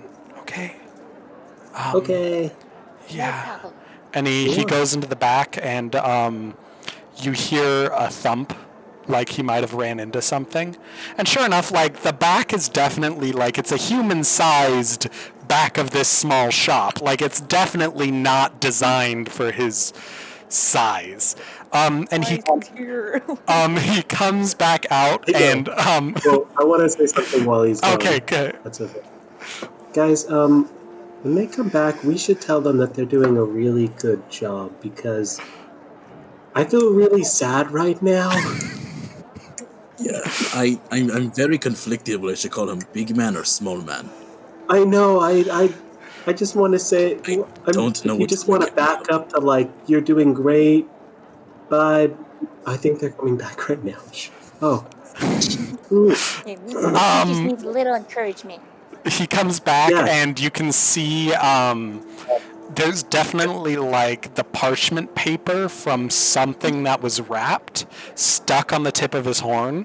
Like he pulled off whatever was there, but he just missed this tiny piece of parchment paper that's like still there. Meaning that noise was definitely not an intentional thump in the back room. And he comes out with only one more bag. And he looks at you guys very ashamed is the only real way to put it. And he just looks at you guys just like this is the worst news he has to deliver. And is just like, I'm sorry, but we only have 2 of the rewards left. That's fine. We've got so many cool things today, and you looked back there for us, so thank you for doing that. You're doing a good job, by the way. Well, thanks. I usually just kind of run the I work in the library proper, but they needed extra hands today in here, and he just holds up That his was hands. You do have hands. Yeah. I was supposed to be running the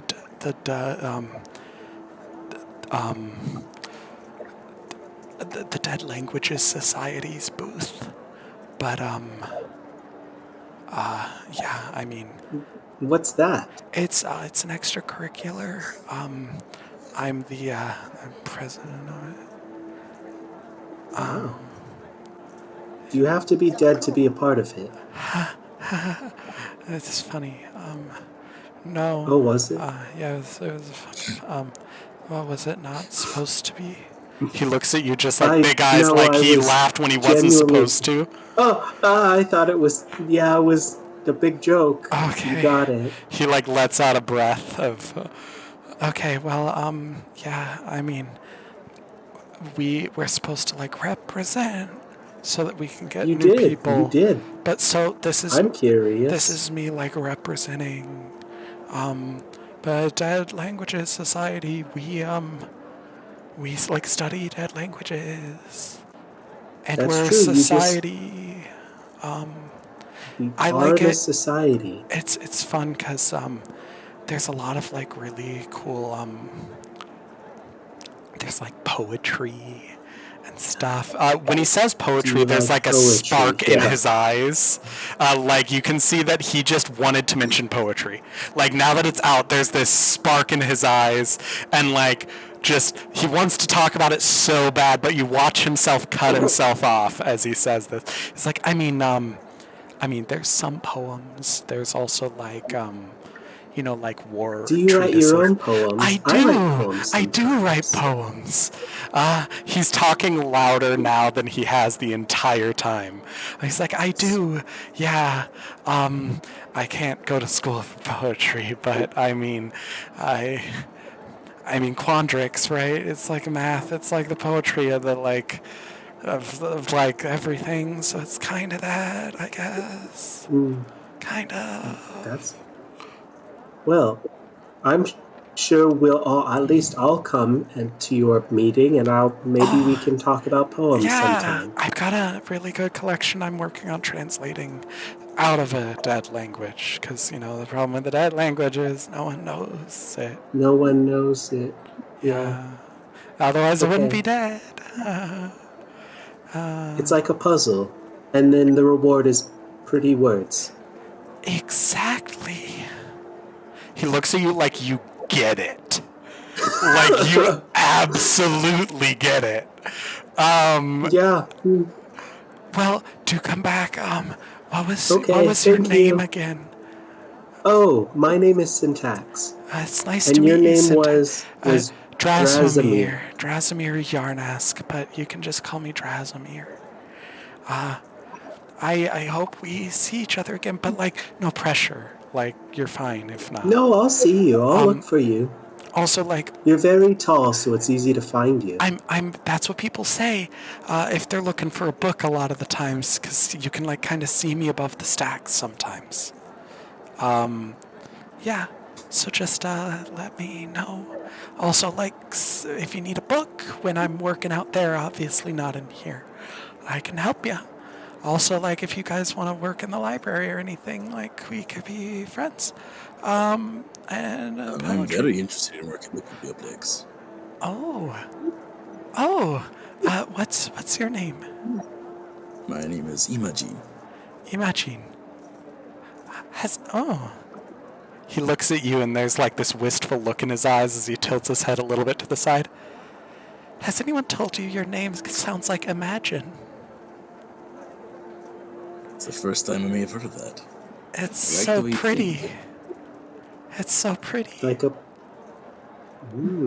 Imagine the Dragonborn. It's so pretty. Just eyes darting between the two of them, wondering what the fuck is going on. And then he's like, oh, sorry, I guess I'm mispronouncing it though. Imagine, right? It's whatever you like to say, friend. I'll say Imagine so that I'm saying it right. But yeah, well, I should there's actually people who want sandwiches, so I'm gonna. There's a huge line behind Yeah, us now there's a line. He wasn't swamped before, but now he actually probably could use help restocking. But yeah. Anyways, good luck. Bye. And he's like, oh, what can I get you? And they're like, what? What can I get? You're gonna have to speak up, buddy. No, I am speaking up. And then yeah. Before they leave, they get apart. Imagine just wants to depart, saying, "I look forward to working with you, friend." As he takes off the leftover part from his horn. Drasimir, he blushes big time as you pull it off because he didn't even know it was there. It's above his eyes. How can he see it? And he just he's Also, it looks like our stream chat is not showing up. No, in the thing. Yeah, that's a bummer. We've got some really great moments in chat, but yeah. So you guys realized the cursed nature that is Jerry's character name? Yeah, I love it. I'm surprised you're the one that brought it up. Are you kidding me? Well, I wasn't going to, but I realized if there's if there's one character who would do it, it's the character obsessed with poetry. Right? I walked myself right into Nobody that. understood it yet. My character is Imagine Dragons. I was Yeah. playing, yeah. I was very bitter when he first told me the name. I'm like, you're not naming it that. And he's like, no, but look how I'm spelling it. And I'm like, Here's the workaround. I didn't get to have a last name. That was the workaround. Yeah, I was like, you It was can't gonna have your be last name Imagine Dragons. Dragons. It was gonna be Imagine Dragons. He's like, remove the last name. I was like, fine, it's just gonna be Imagine. Yeah, I'm like I feel like a dick, but like, no. Because every time I look at it, it'll pull me out. Okay. But yeah, congratulations. You look down at the sheet and that the third one is scratched off. The bags in question, by the way, you look down at them, and as you reach into it, you notice there's a lot more space in it than it properly looks. And they are Heward's handy haversacks, which are effectively bags of holding, but they're backpacks. There are the backpack has a central pouch and 2 side pouches. Each side pouch can hold up to 20 pounds of material, not exceeding a volume of 2 cubic feet. So it's and the central pouch can hold up to 8 cubic feet or 80 pounds of material. So it really is just a modified bag of holding, but with like 3 compartments, and you have 2 of them. You can see also why this is the reward that ran out. Because compared to all the others, this one is much better. But yeah, all the other rewards were like people saw it and they're like, oh no, and they like closed it, right? Theoretically. You're off to your 4th clue, which, as a reminder, is these leafy beds aren't always what they seem. Give them a pat and see what you glean. And the 5th clue, some stars are ancient, enduring, and bright, but others, maybe you, are born on opening night.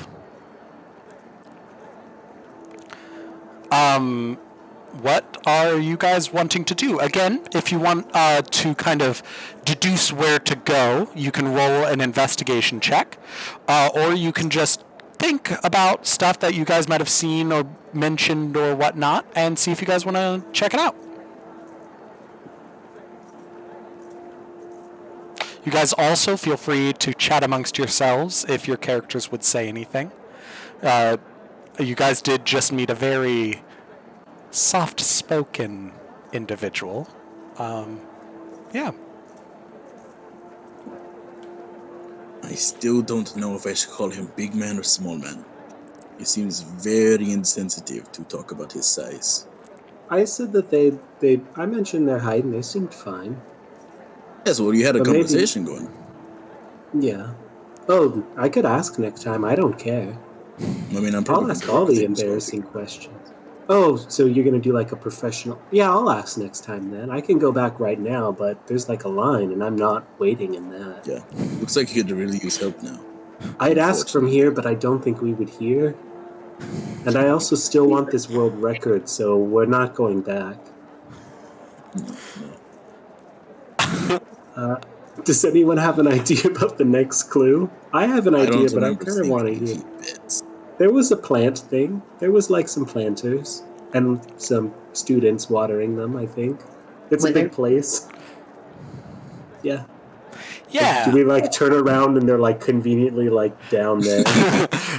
It was actually pretty close to the alumni artists area. Not artists, but show... Gallery. Gallery, thank you.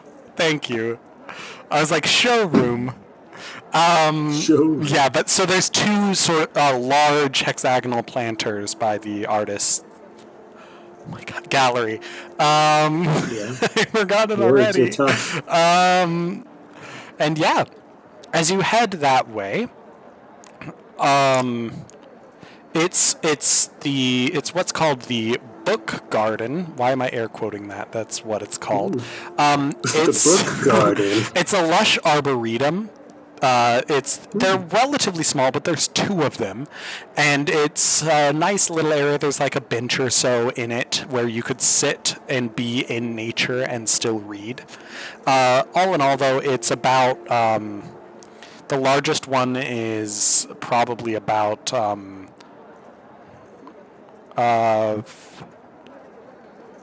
like 30 feet across, They're both kind of about 30 feet across, maybe. There's also benches outside of them facing it if you don't want to be in it. But as you approach it, you see the like Witherbloom students like look at each other and they like say something to each other and then they like step back from the planter as if like, oh, what's that over there? Like to get out of your way. Again, you can tell they're like students, a lot like the other one who was probably like given a script or told to like do something to prepare. Yeah. So it's all very it's like this might have been an idea by the student council kind of thing, you know. So now you guys are in the arboretum and you're looking around and it's very pretty, but it's a little hard to tell what exactly you're supposed to do. So why don't you guys roll intelligence investigation checks for me? Assuming you're looking around. If you're not really caring to try to figure it out, then don't roll it for me. Yeah, I'll chill. Nice. Question. I think your thing is rolling with advantage, is it? It's just rolling 2. I can turn that off. Okay, it's rolling 2 at a time. Got it. Yeah, because I have it as always roll twice. Got it. So in that case, I'm going to take your first results, okay? And then we'll do the other 2 for advantage or disadvantage. Then we'll determine from there. So your first roll, Evelina, is not enough to... no, actually, that is what you had to roll to figure it out. So everyone except Rye and Syntax and and K. So Rye, K, and Syntax get very distracted. This is a very good bench. I feel like K, because K rolled the crit fail here. Why don't you tell me what your character did that was so distracting that it distracted the other 2 from actually looking at things? Yes. Not to put you on the spot. You don't have to, but I think it might be fun. No, you're good. I was just trying to find unmute. So Kay starts walking through and walks towards the bench, but gets hit as she tries to walk past the bench, and then like kind of like spins around, like trying to see if anyone saw, and notices that a couple of others saw her. So then she just like goes to the ground and is like pretending to look around there by the benches. Very, very awkward, very uncomfortable. So someone bumped into her and then you're trying to play it? He bumped into the bench and tried to play it off. Oh, as if someone... Okay, I get it. Dude, I did that in high school and I like messed up my knee. Like I just ripped off the skin because our high school had like these like... They were like cement benches, but they like had the like rough, like pebbly rocks in them. So they like had a...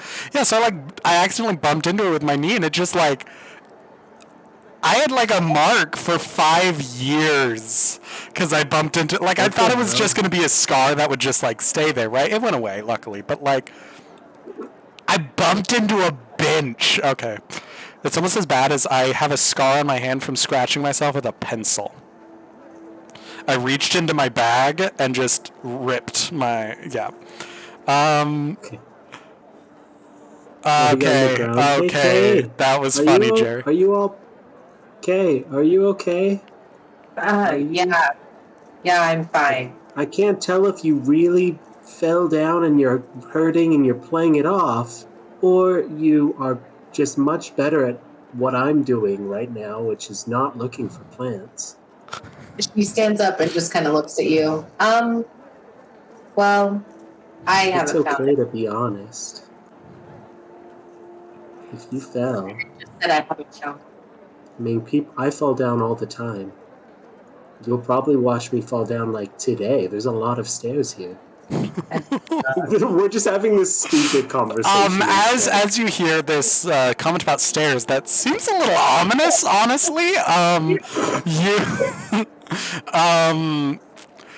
Giuseppe, Evelina, and Imagine, you guys are like poking around at the plants, trying to see what you're supposed to find. And as you kind of brush your hand across the top of a plant, each of you, they're different plants, but the plant kind of shifts a little bit as you touch it. And then you like brush it again, and it shifts a little bit. And then remembering the clue, which says something along the lines of, "These leafy beds aren't always what they seem. Give them a pat and see what you glean." What do you guys do? Do you? He's gonna just reach over and be like, get that little You pat the plant? Like, ah! Perfect. Yes. As you pat the plant, the awakened shrub kind of like moves and chirps, and then it sort of spreads its branches. And sitting inside is do me a favor and roll a 1d6 and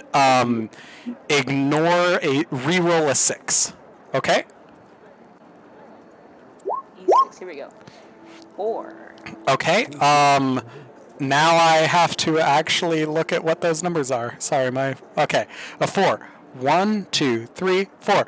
Inside is a plush little cuddly inkling mascot, which is the silver quill mascot. Inklings are just literal living blobs of ink. So this is a plush black blob with a smiley face on it, and that's what this is.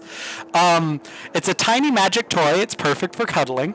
If you press it into your arm, shoulder, or leg as an action, this toy stays attached there for 1 hour until you use an action to remove it.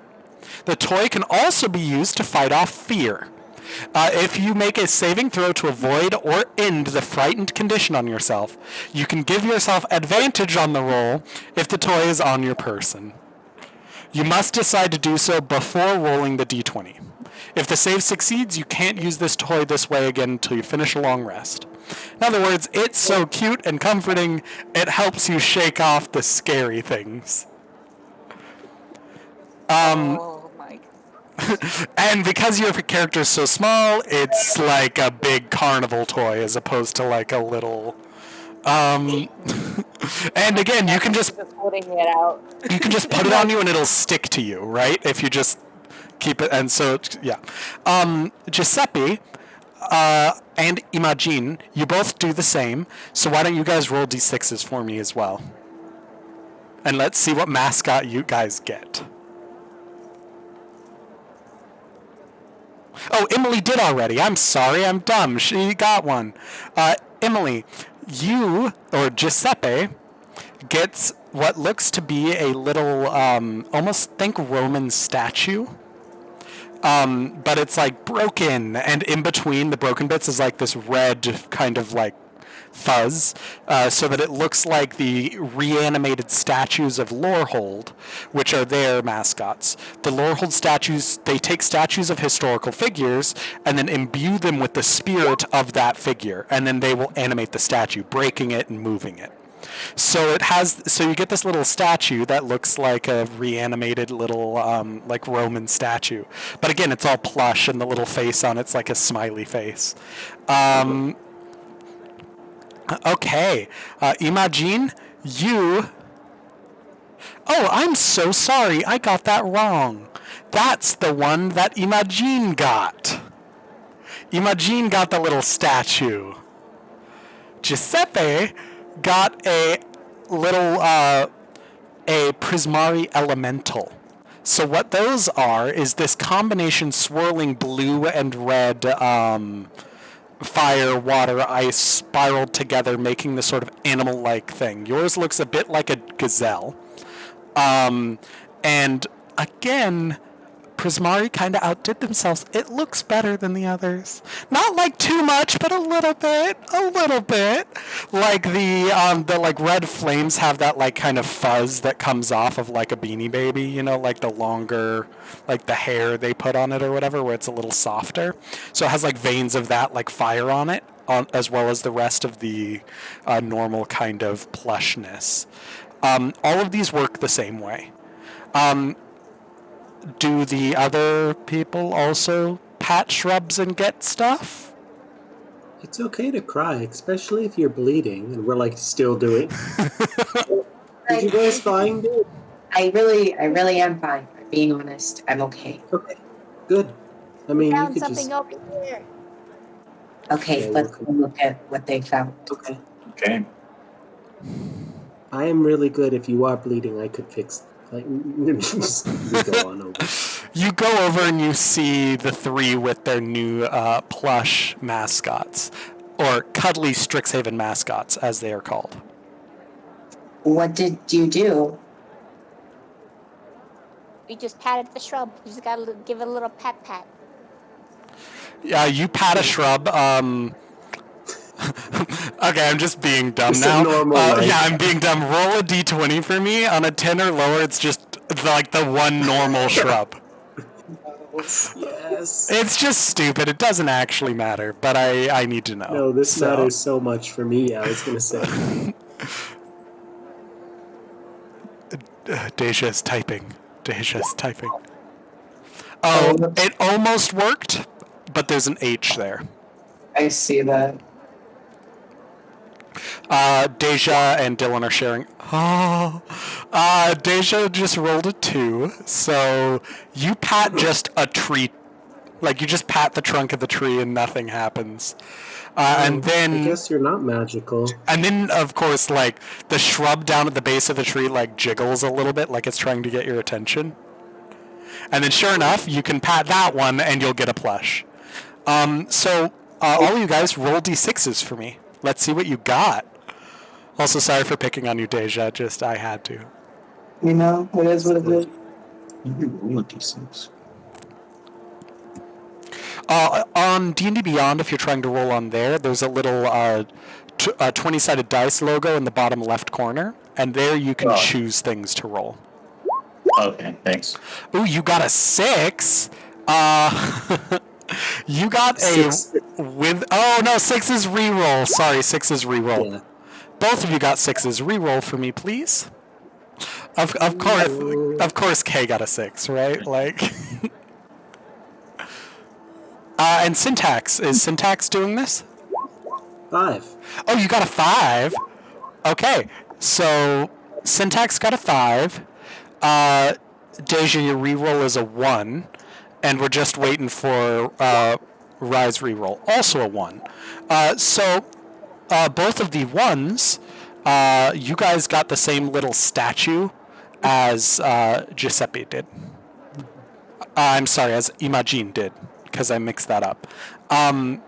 Syntax, you got a little plush, probably what is the ugliest thing you've ever seen, in like the best way. This is a plush Witherbloom pest. And you'll know that Witherbloom pests. Thank you. I love the background to the stream thing as well. It's very nice and pretty, and it's very fun. It makes me feel professional, even though obviously from how we started, I am not. We getting there. Okay, sorry. But the Witherbloom pest plushie is the pests are like these weird bug gremlin things that just have like a ton of little legs, weird bulbous eyes, like a weird snout. They're just objectively not cute, but they're like so ugly they're kind of adorable. And when it's in plush mode, it's actually just objectively adorable because it's like a plush, really ugly thing, right? Yeah. It's great. And so yeah, you have the Witherbloom pest mascot. So Syntax, they'll hold it up and be like, "This is the ugliest thing I've ever seen. It's horrible, isn't it? It's amazing." Let me see if I can get a pest artwork. Or I'll do that Doesn't this look later. like it would just like bite your face? It does But look in like like the that. best way. Yeah, you said legs and stuff. Yeah, they're pretty gross. I'll pull up all of the mascots so that you guys can see what these things look like. In the meantime, you guys have a 5th and final clue to solve. Oh. But the last one's the boringest. It seems like you look in the mirror and you just say, like, I'm the star all along. It's gonna, like, look back at those Witherbloom students and squint. Aren't we supposed to go to the, like, showroom? You do remember there being an amphitheater, yeah. Oh no. Well, let's go there then, Giuseppe. I think you're gonna be great at this. Sorry, we can do the mascots later if you want. No, let's do it. Let's go to the amphitheater. As you're approaching the amphitheater, you hear a voice echoing through the biblioplex. No, I didn't do it correctly the first time. I don't care if I got my reward. I need to do it correct. And sure enough, you see someone on the amphitheater stage. The noise is coming from them, who's talking to a group of other first years, and they're seemingly trying to kind of pull him off the stage as he's like trying to give us some performance. Oh my goodness. And he's like, no, it wasn't. This is for me. I need to do it for me. You don't understand the autistic process. What and a you selfish see, prick. you see, this individual. I was so right. My personal favorite character, but The name. yeah, the name is amazing. Quintilius Antiphion Melithor III. You hear someone be like, Quintilius, come on. There's another group. He looks and, like, catches notice of you all, and then he gives that exact face as he looks at you all. And he's like, oh, well, hello there. My name's Quintilius Antiphion Melithor III, and I am destined to be Prismari's most astounding student. Really? It sounded like you just did that wrong. I Isn't that why you were sad? wasn't. Foolish knave, I was not sad, lest I would not be talking now, would I? Well, then why were you throwing fit a second ago? You call me knave. I know not of what this fit is you speak of, lizard, but I will not deign thee with my presence no longer. Quintilius? Just one more thing, because this is medically... It's kind of like the whole tizzling thing. Oh, so. he's, yeah. Imogen. Well, nice. Yvonne. I don't think they can see you. They think you're a lizard and I'm some sort of orange. Hey. A knave. A knave, it's an old term. It's like a fool, I think. I mean, it is. Are you in the dead Yes. language So society? exactly what you look like right now. A fool. That, he's like pointing at Imogen, and you can see like the wheels turning in his brain as he's trying to come up with a comeback. Like, yes, that is exactly what you are, knave. A fool. I will have Do you a know. dance for us, Jester. Okay. Dance. Okay. Dance right Dance. now. Do your performance for yourself. You've Well, wasted now all I our don't time want already. to. And Oh, now now you don't want to. He's gonna like start walking off the amphitheater. He's like, I'm not one to turn down a wanting audience, but I don't think you're very genuine about it. So Oh, it's very genuine. well, It's just a shame that you're not willing to give a performance. you see just like his brain running, because it's like if he doesn't give the performance, then he can't call himself a performer. But if he does give the performance, then he's falling right into what he knows is a fucking trap. So like he's really running it. And then eventually you just see him like take a breath, close his eyes, and center himself. And you just hear very quietly, "It's okay, Quinty. The show must go on."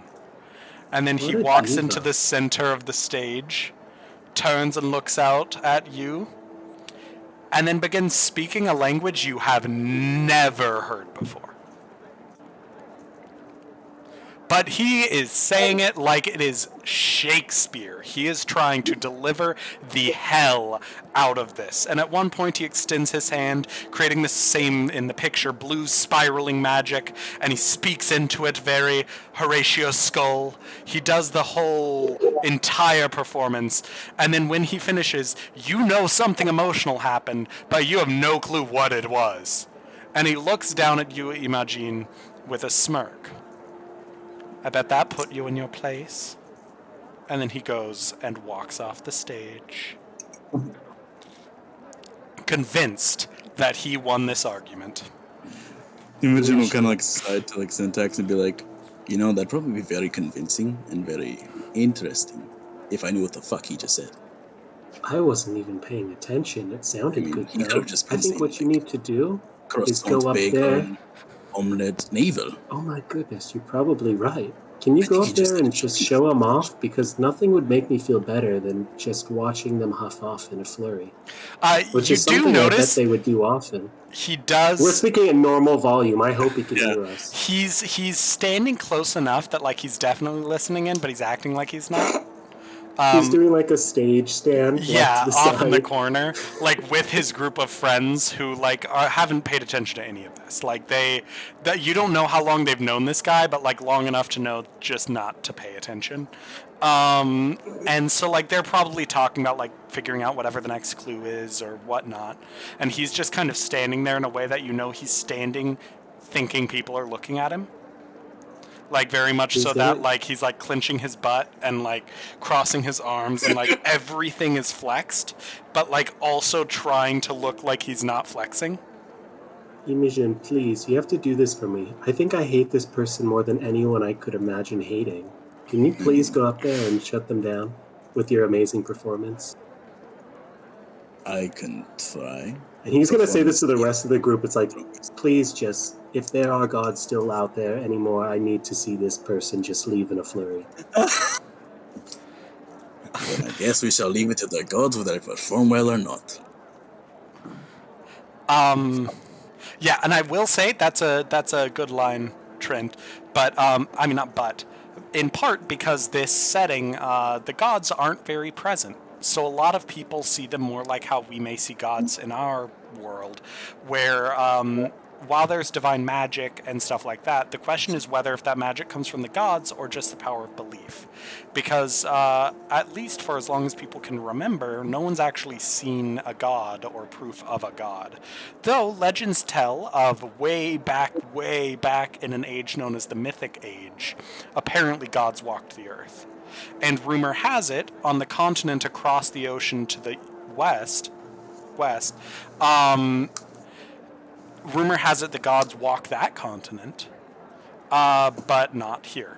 So, in general, religion is one of those things that people actually have to have faith, not like other D&D where it's like, okay, but we all know the gods exist, it's just who do you follow, right? There's actually an aspect of faith here. But yeah, just a fun little side blurb about that. Imagine, what are you doing? Also, other people can do stuff as well. You all saw Quintilius do his little performance. And he's absolutely please. watching your entire group right now, even though he's totally not. Yeah, if any of you are really cool, I want to see it right now. Come on, you're cool, Giuseppe. Whatever people do, Evie will add prestidigitation to make it look, add little things Yes, to it. yes. It's perfect. What do people usually do when they perform? I mean, I can do some stuff, but I don't have any of that prepared here.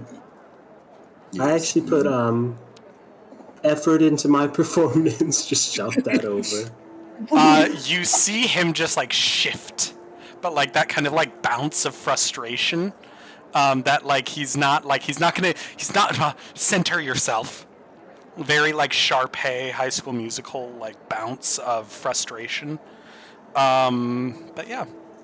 Other than that, he's not gonna give them the satisfaction. So he doesn't turn around, but yeah. I love this guy. He's my favorite, on a side note, if you haven't guessed.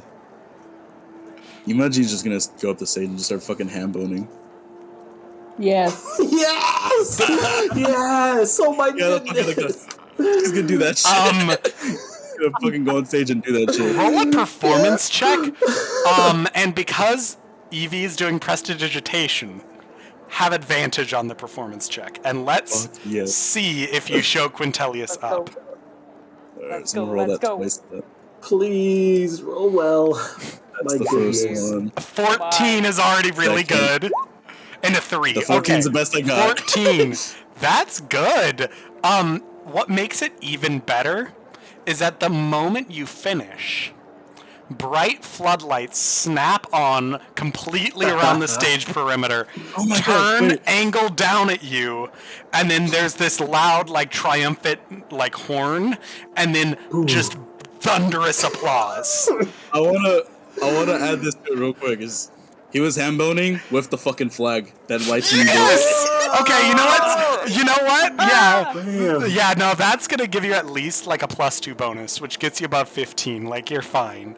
That, yeah, no, that's a good mood. Yeah, so you, there's thunderous applause that's magical in nature.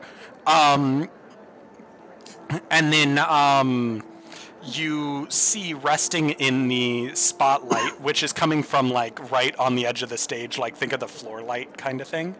You see resting in each spotlight is a hooded lantern filled with oil, which seems to be your reward.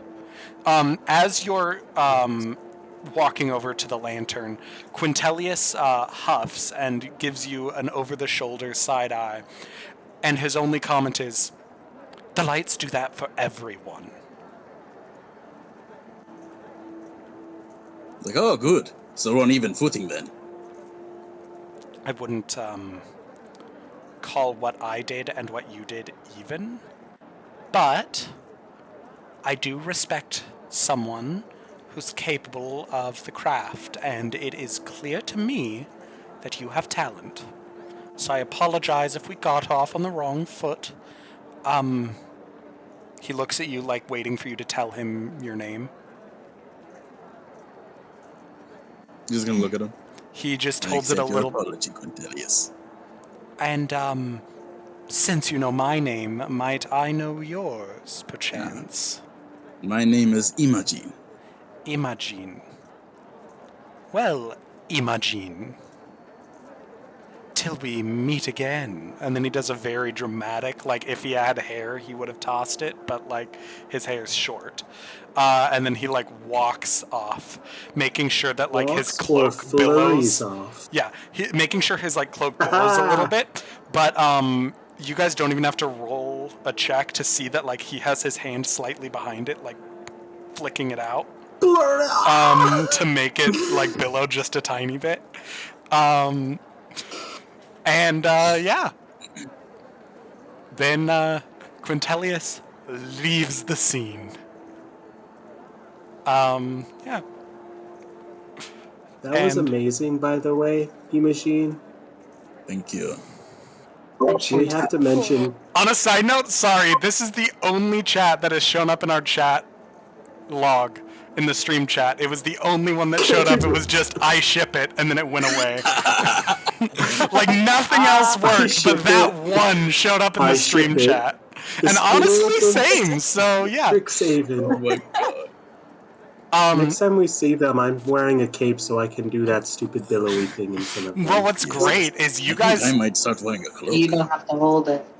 There are did look magical cool. cloaks that billow magically on their own. So, you can literally get something that does that for you.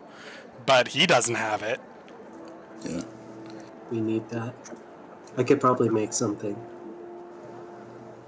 But yeah, you guys have officially finished the scavenger hunt. There's enough lanterns there for all of you guys to take one. Now, a hooded lantern is actually pretty cool. Actually, no. It's literally it's actually just an item. So I was thinking of something else. The hooded lantern is literally a lantern with a hood that you can like close and open. So a source of light that you don't have to shake to make it work. But yeah, you guys can take those if you want. Yeah. Sure. Free little prize, might as well. Right. But yeah. Let me. Oh, that's the wrong thing. Guys, I think we won school. I think they're going to be talking about us later. Like, that's how good we did. I'd say this is an eventful first day. Yeah, this was so much fun. Quintel. Thank you for the assistance, little dragon. We'll give Evie a pat on the head. Oh, no problem. I've probably been down to the 2 foot. I love it. Crouched down. Evie, can you fly? Oh yeah, I can certainly fly. And then she's gonna like do that thing where like you know how she like flaps like she like does the like wings do that but like twirls in the air a little bit. Oh my god, she's perfect. Spinning around. Yeah, spin a little around. Do a flip, just like excited and like giving you directions and stuff. So okay, and then just gonna so definitely do a Shouting flip. and cheering. Hell yeah. You can see. Well, you know what? Let's roll. Let's do some rolls, shall we? Roll a perception check for me. This is not important in the least. Just throwing that out there. Roll a perception to see if you notice the pillar that you're flying in front of. No, this is sorry. This is for everyone. You rolled an 8. Oh. That second one is a 20. Yeah, you're just having a blast, flapping around. You're fine. Don't worry about it. Nothing. No. Oh Nothing bad's happening Nothing here. bad. no. I do have to make a roll though on my end. God.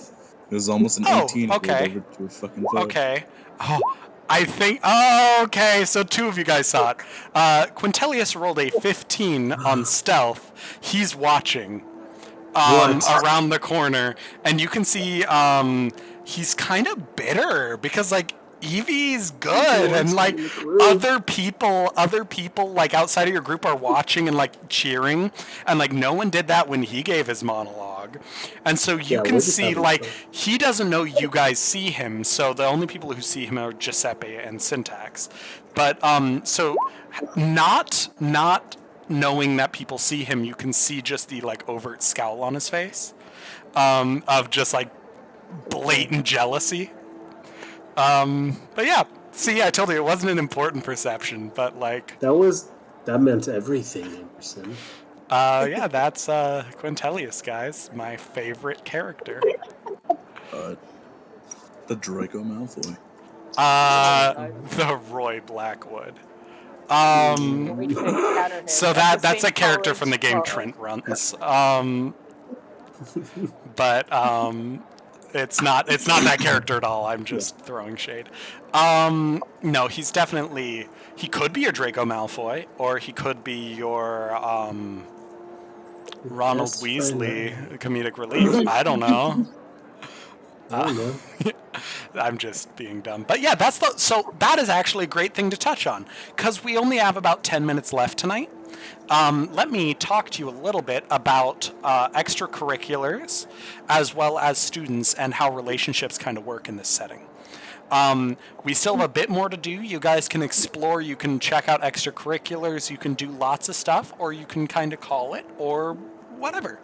But in this game, we're going to actually have bonuses, boons, and banes based off of your relationship with people. So if you hang out with someone enough and you bond with them enough to build up relationship points, you'll end up getting some benefit from them. It could be something simple, such as them letting you into a theater show without having to pay because they work as an usher. Or it could be someone like, I don't know, if you get on the bad side of this the soft-spoken Minotaur, it might be hard to find study material in the library because he works here. And why would anyone hurt that perfect, precious person? So the entire library staff will be against you, right? So it depends. And each one is very flavorful for the character. So feel free to build as many boons, as many banes as you like. Quintilius is one of those that it kind of went bane and then maybe boon. So you can definitely play around with it. We can see and have a lot of fun with this. This is mainly for your fellow students. So this also includes people like Nora and Wu. But it doesn't include people like Mavinda, because Mavinda is faculty. But that doesn't mean you can't have a close relationship with faculty, and if something like that does happen and they become your mentor or something like that, I will give you a benefit. It's just the core rule books don't really expect that to happen, which means it will happen. So, yeah, just that's a really fun aspect of this game and something that we're going to really be playing with. Half the fun of this setting is the dumb high school drama. Is the dumb Quintilius characters, right? Additionally, we have extracurriculars and jobs. You guys have roughly about 6 time slots per week. On average, 4 of them are taken up by classes, and the last 2 can be taken up by other stuff. You also don't have to fully book the 6, and we can say that the time that you're not booked, you use for studying, and you'll get a little bit bonuses when it comes to exams. But if you want to fully fill up that time slot, getting a job is great because it'll get you 5 gold a week, which can be helpful. Otherwise, the money you're going to get is going to be from scrounging it up during a dungeon crawl, which will be a lot less frequent in this setting than some of the others, right? So money might start becoming something a bit more tricky, but not necessarily. Also, you can always mooch off your friends if they're willing. You also have the opportunity for extracurriculars. Now, how extracurriculars work is each extracurricular gives you some extra training in 2 skills. These skills, when you roll something that would be applicable based off of your extracurricular, so Dead Languages Society, for example, gives us both athletics and history. Athletics, because you have to dig around and find these ancient texts, right? And history, for obvious reasons. If you ever have to make a history check that pertains to a language, you're going to be able to roll an additional 1d4 for that check and add it to your check. And that's how any extracurricular works with those skills. So a job gets you 5 gold a month. Extracurriculars get you a d4 bonus when applicable to those skills. Also, if I'm saying that it doesn't work with that skill, you can always say why it might, right? If you're rolling a history check and you want to emphasize that the Dead Languages Society does actually help it, tell me how it helps it, and maybe we'll let you use that 1d4.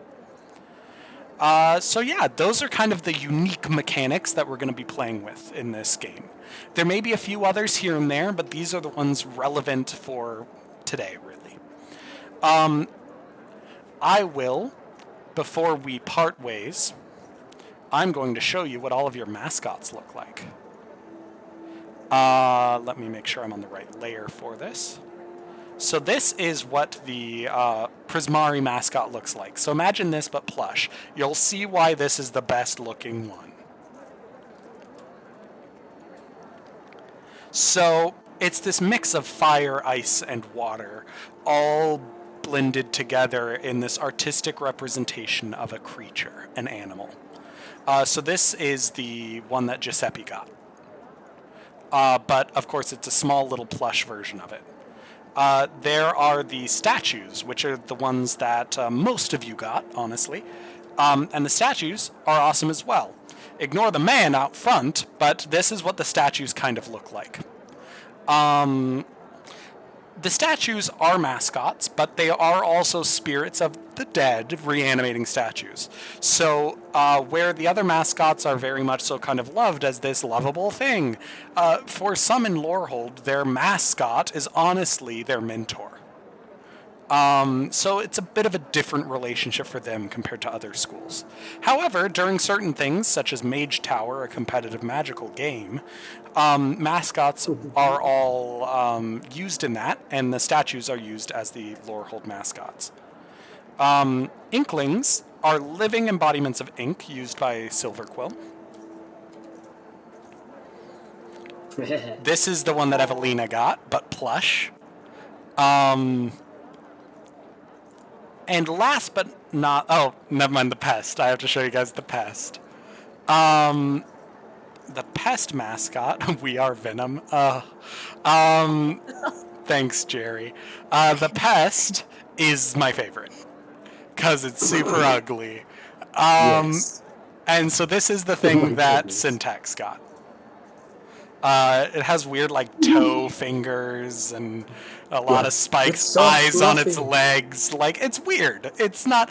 Also, Yeah. these things are about the size of, like, you can hold it like a teacup Yorkie. Or a, rat, I guess, is probably... A rat? Well, you know what I mean, like, size. I Both know. sides. For people who don't know teacup Yorkies, I don't know such why as teacup Trent, Yorkie- a rat is also fine. Yeah, and then this was the last mascot you guys didn't see. Quandrix uses fractals and the weave, which is the literal magical substance of reality, to create fractal versions of creatures. So this is a fractal mascot, in this case, of a snake. What? Oh, it's all tech. It's like super high tech looking. Yeah, it's all these different cracked fractals. They oftentimes make them of like wolves, horses. A good look is it also almost looks origami-esque. Yeah. I could see that. Yeah. So those also are good hints at kind of the aesthetics of each of the colleges. Yeah. Briefly, I can also, as you guys would be touring and seeing things, I can show you a brief look at what each of the college campuses look like. Lorehold is this deserty realm that is the remnants of an ancient society in this massive waste known as the Great Waste. This society collapsed ages ago, literally back in the Mythic Age, and Lorehold is excavating its... Ooh, Curly Faye, thanks for following. But they're excavating this society. Having to navigate this is why you have athletics for Dead Languages Society. Prismari is just magical chaos. Spells crafted into crazy structures. It's absolutely amazing. It's like walking through living art. Quandrix is mathematical and natural to the extreme, emphasizing all of the fractal and analytical aspects of nature and how they mesh with life itself. Silverquill is all about the power of the spoken word. There are fountains full of ink, and as you can see, whole monuments that look like a quill. Or a nib, not a quill. Their whole thing is about the power of the spoken word and how it can influence others. Though, you'll actually note it doesn't always have to be spoken. There is one famous Silverquill graduate who was mute and used sign language to cast all of their spells, and it still carried the same weight because it was a language. Witherbloom campus is all about the power of life itself, life, death, and decay, and the power intrinsic to that.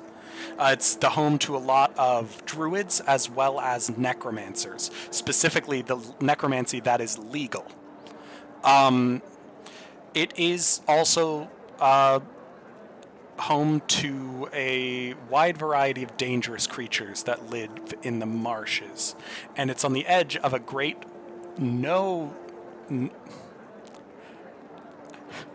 my brain can't think of a way to say it other than no zone. Like I really can't remember what it's called. A place you're not supposed to go. Restricted? Restricted, thank you. A no zone. Oh god. So kind of the largest restricted area. Yeah, I know, Jerry, I know. But there's this massively restricted area known as the detention bog that is full of incredibly dangerous creatures. Rumor has it it's called detention bog because students who do bad enough are thrown into the bog for their detention and expected to survive until the next morning. That being said, no one actually knows a student who had to do that. It's kind of that like, oh my god, well my cousin, or like, well, Stephanie says her boyfriend was thrown in there once, right? Like it's those kinds of like, yeah. But yeah, so this is our school. I hope you guys had a great first session. I had a lot of fun, even if it started off a little rough there and a bit late. Moving forward, hopefully we'll actually be starting at 7:30. That's on me. I had a few tech issues, as you can tell with the mic, that I didn't expect. So, yeah, we will hopefully not have those when next we meet next Tuesday at 7:30 here on Twitch. Yeah. So thank you all, and I hope you guys have a wonderful evening. Thanks.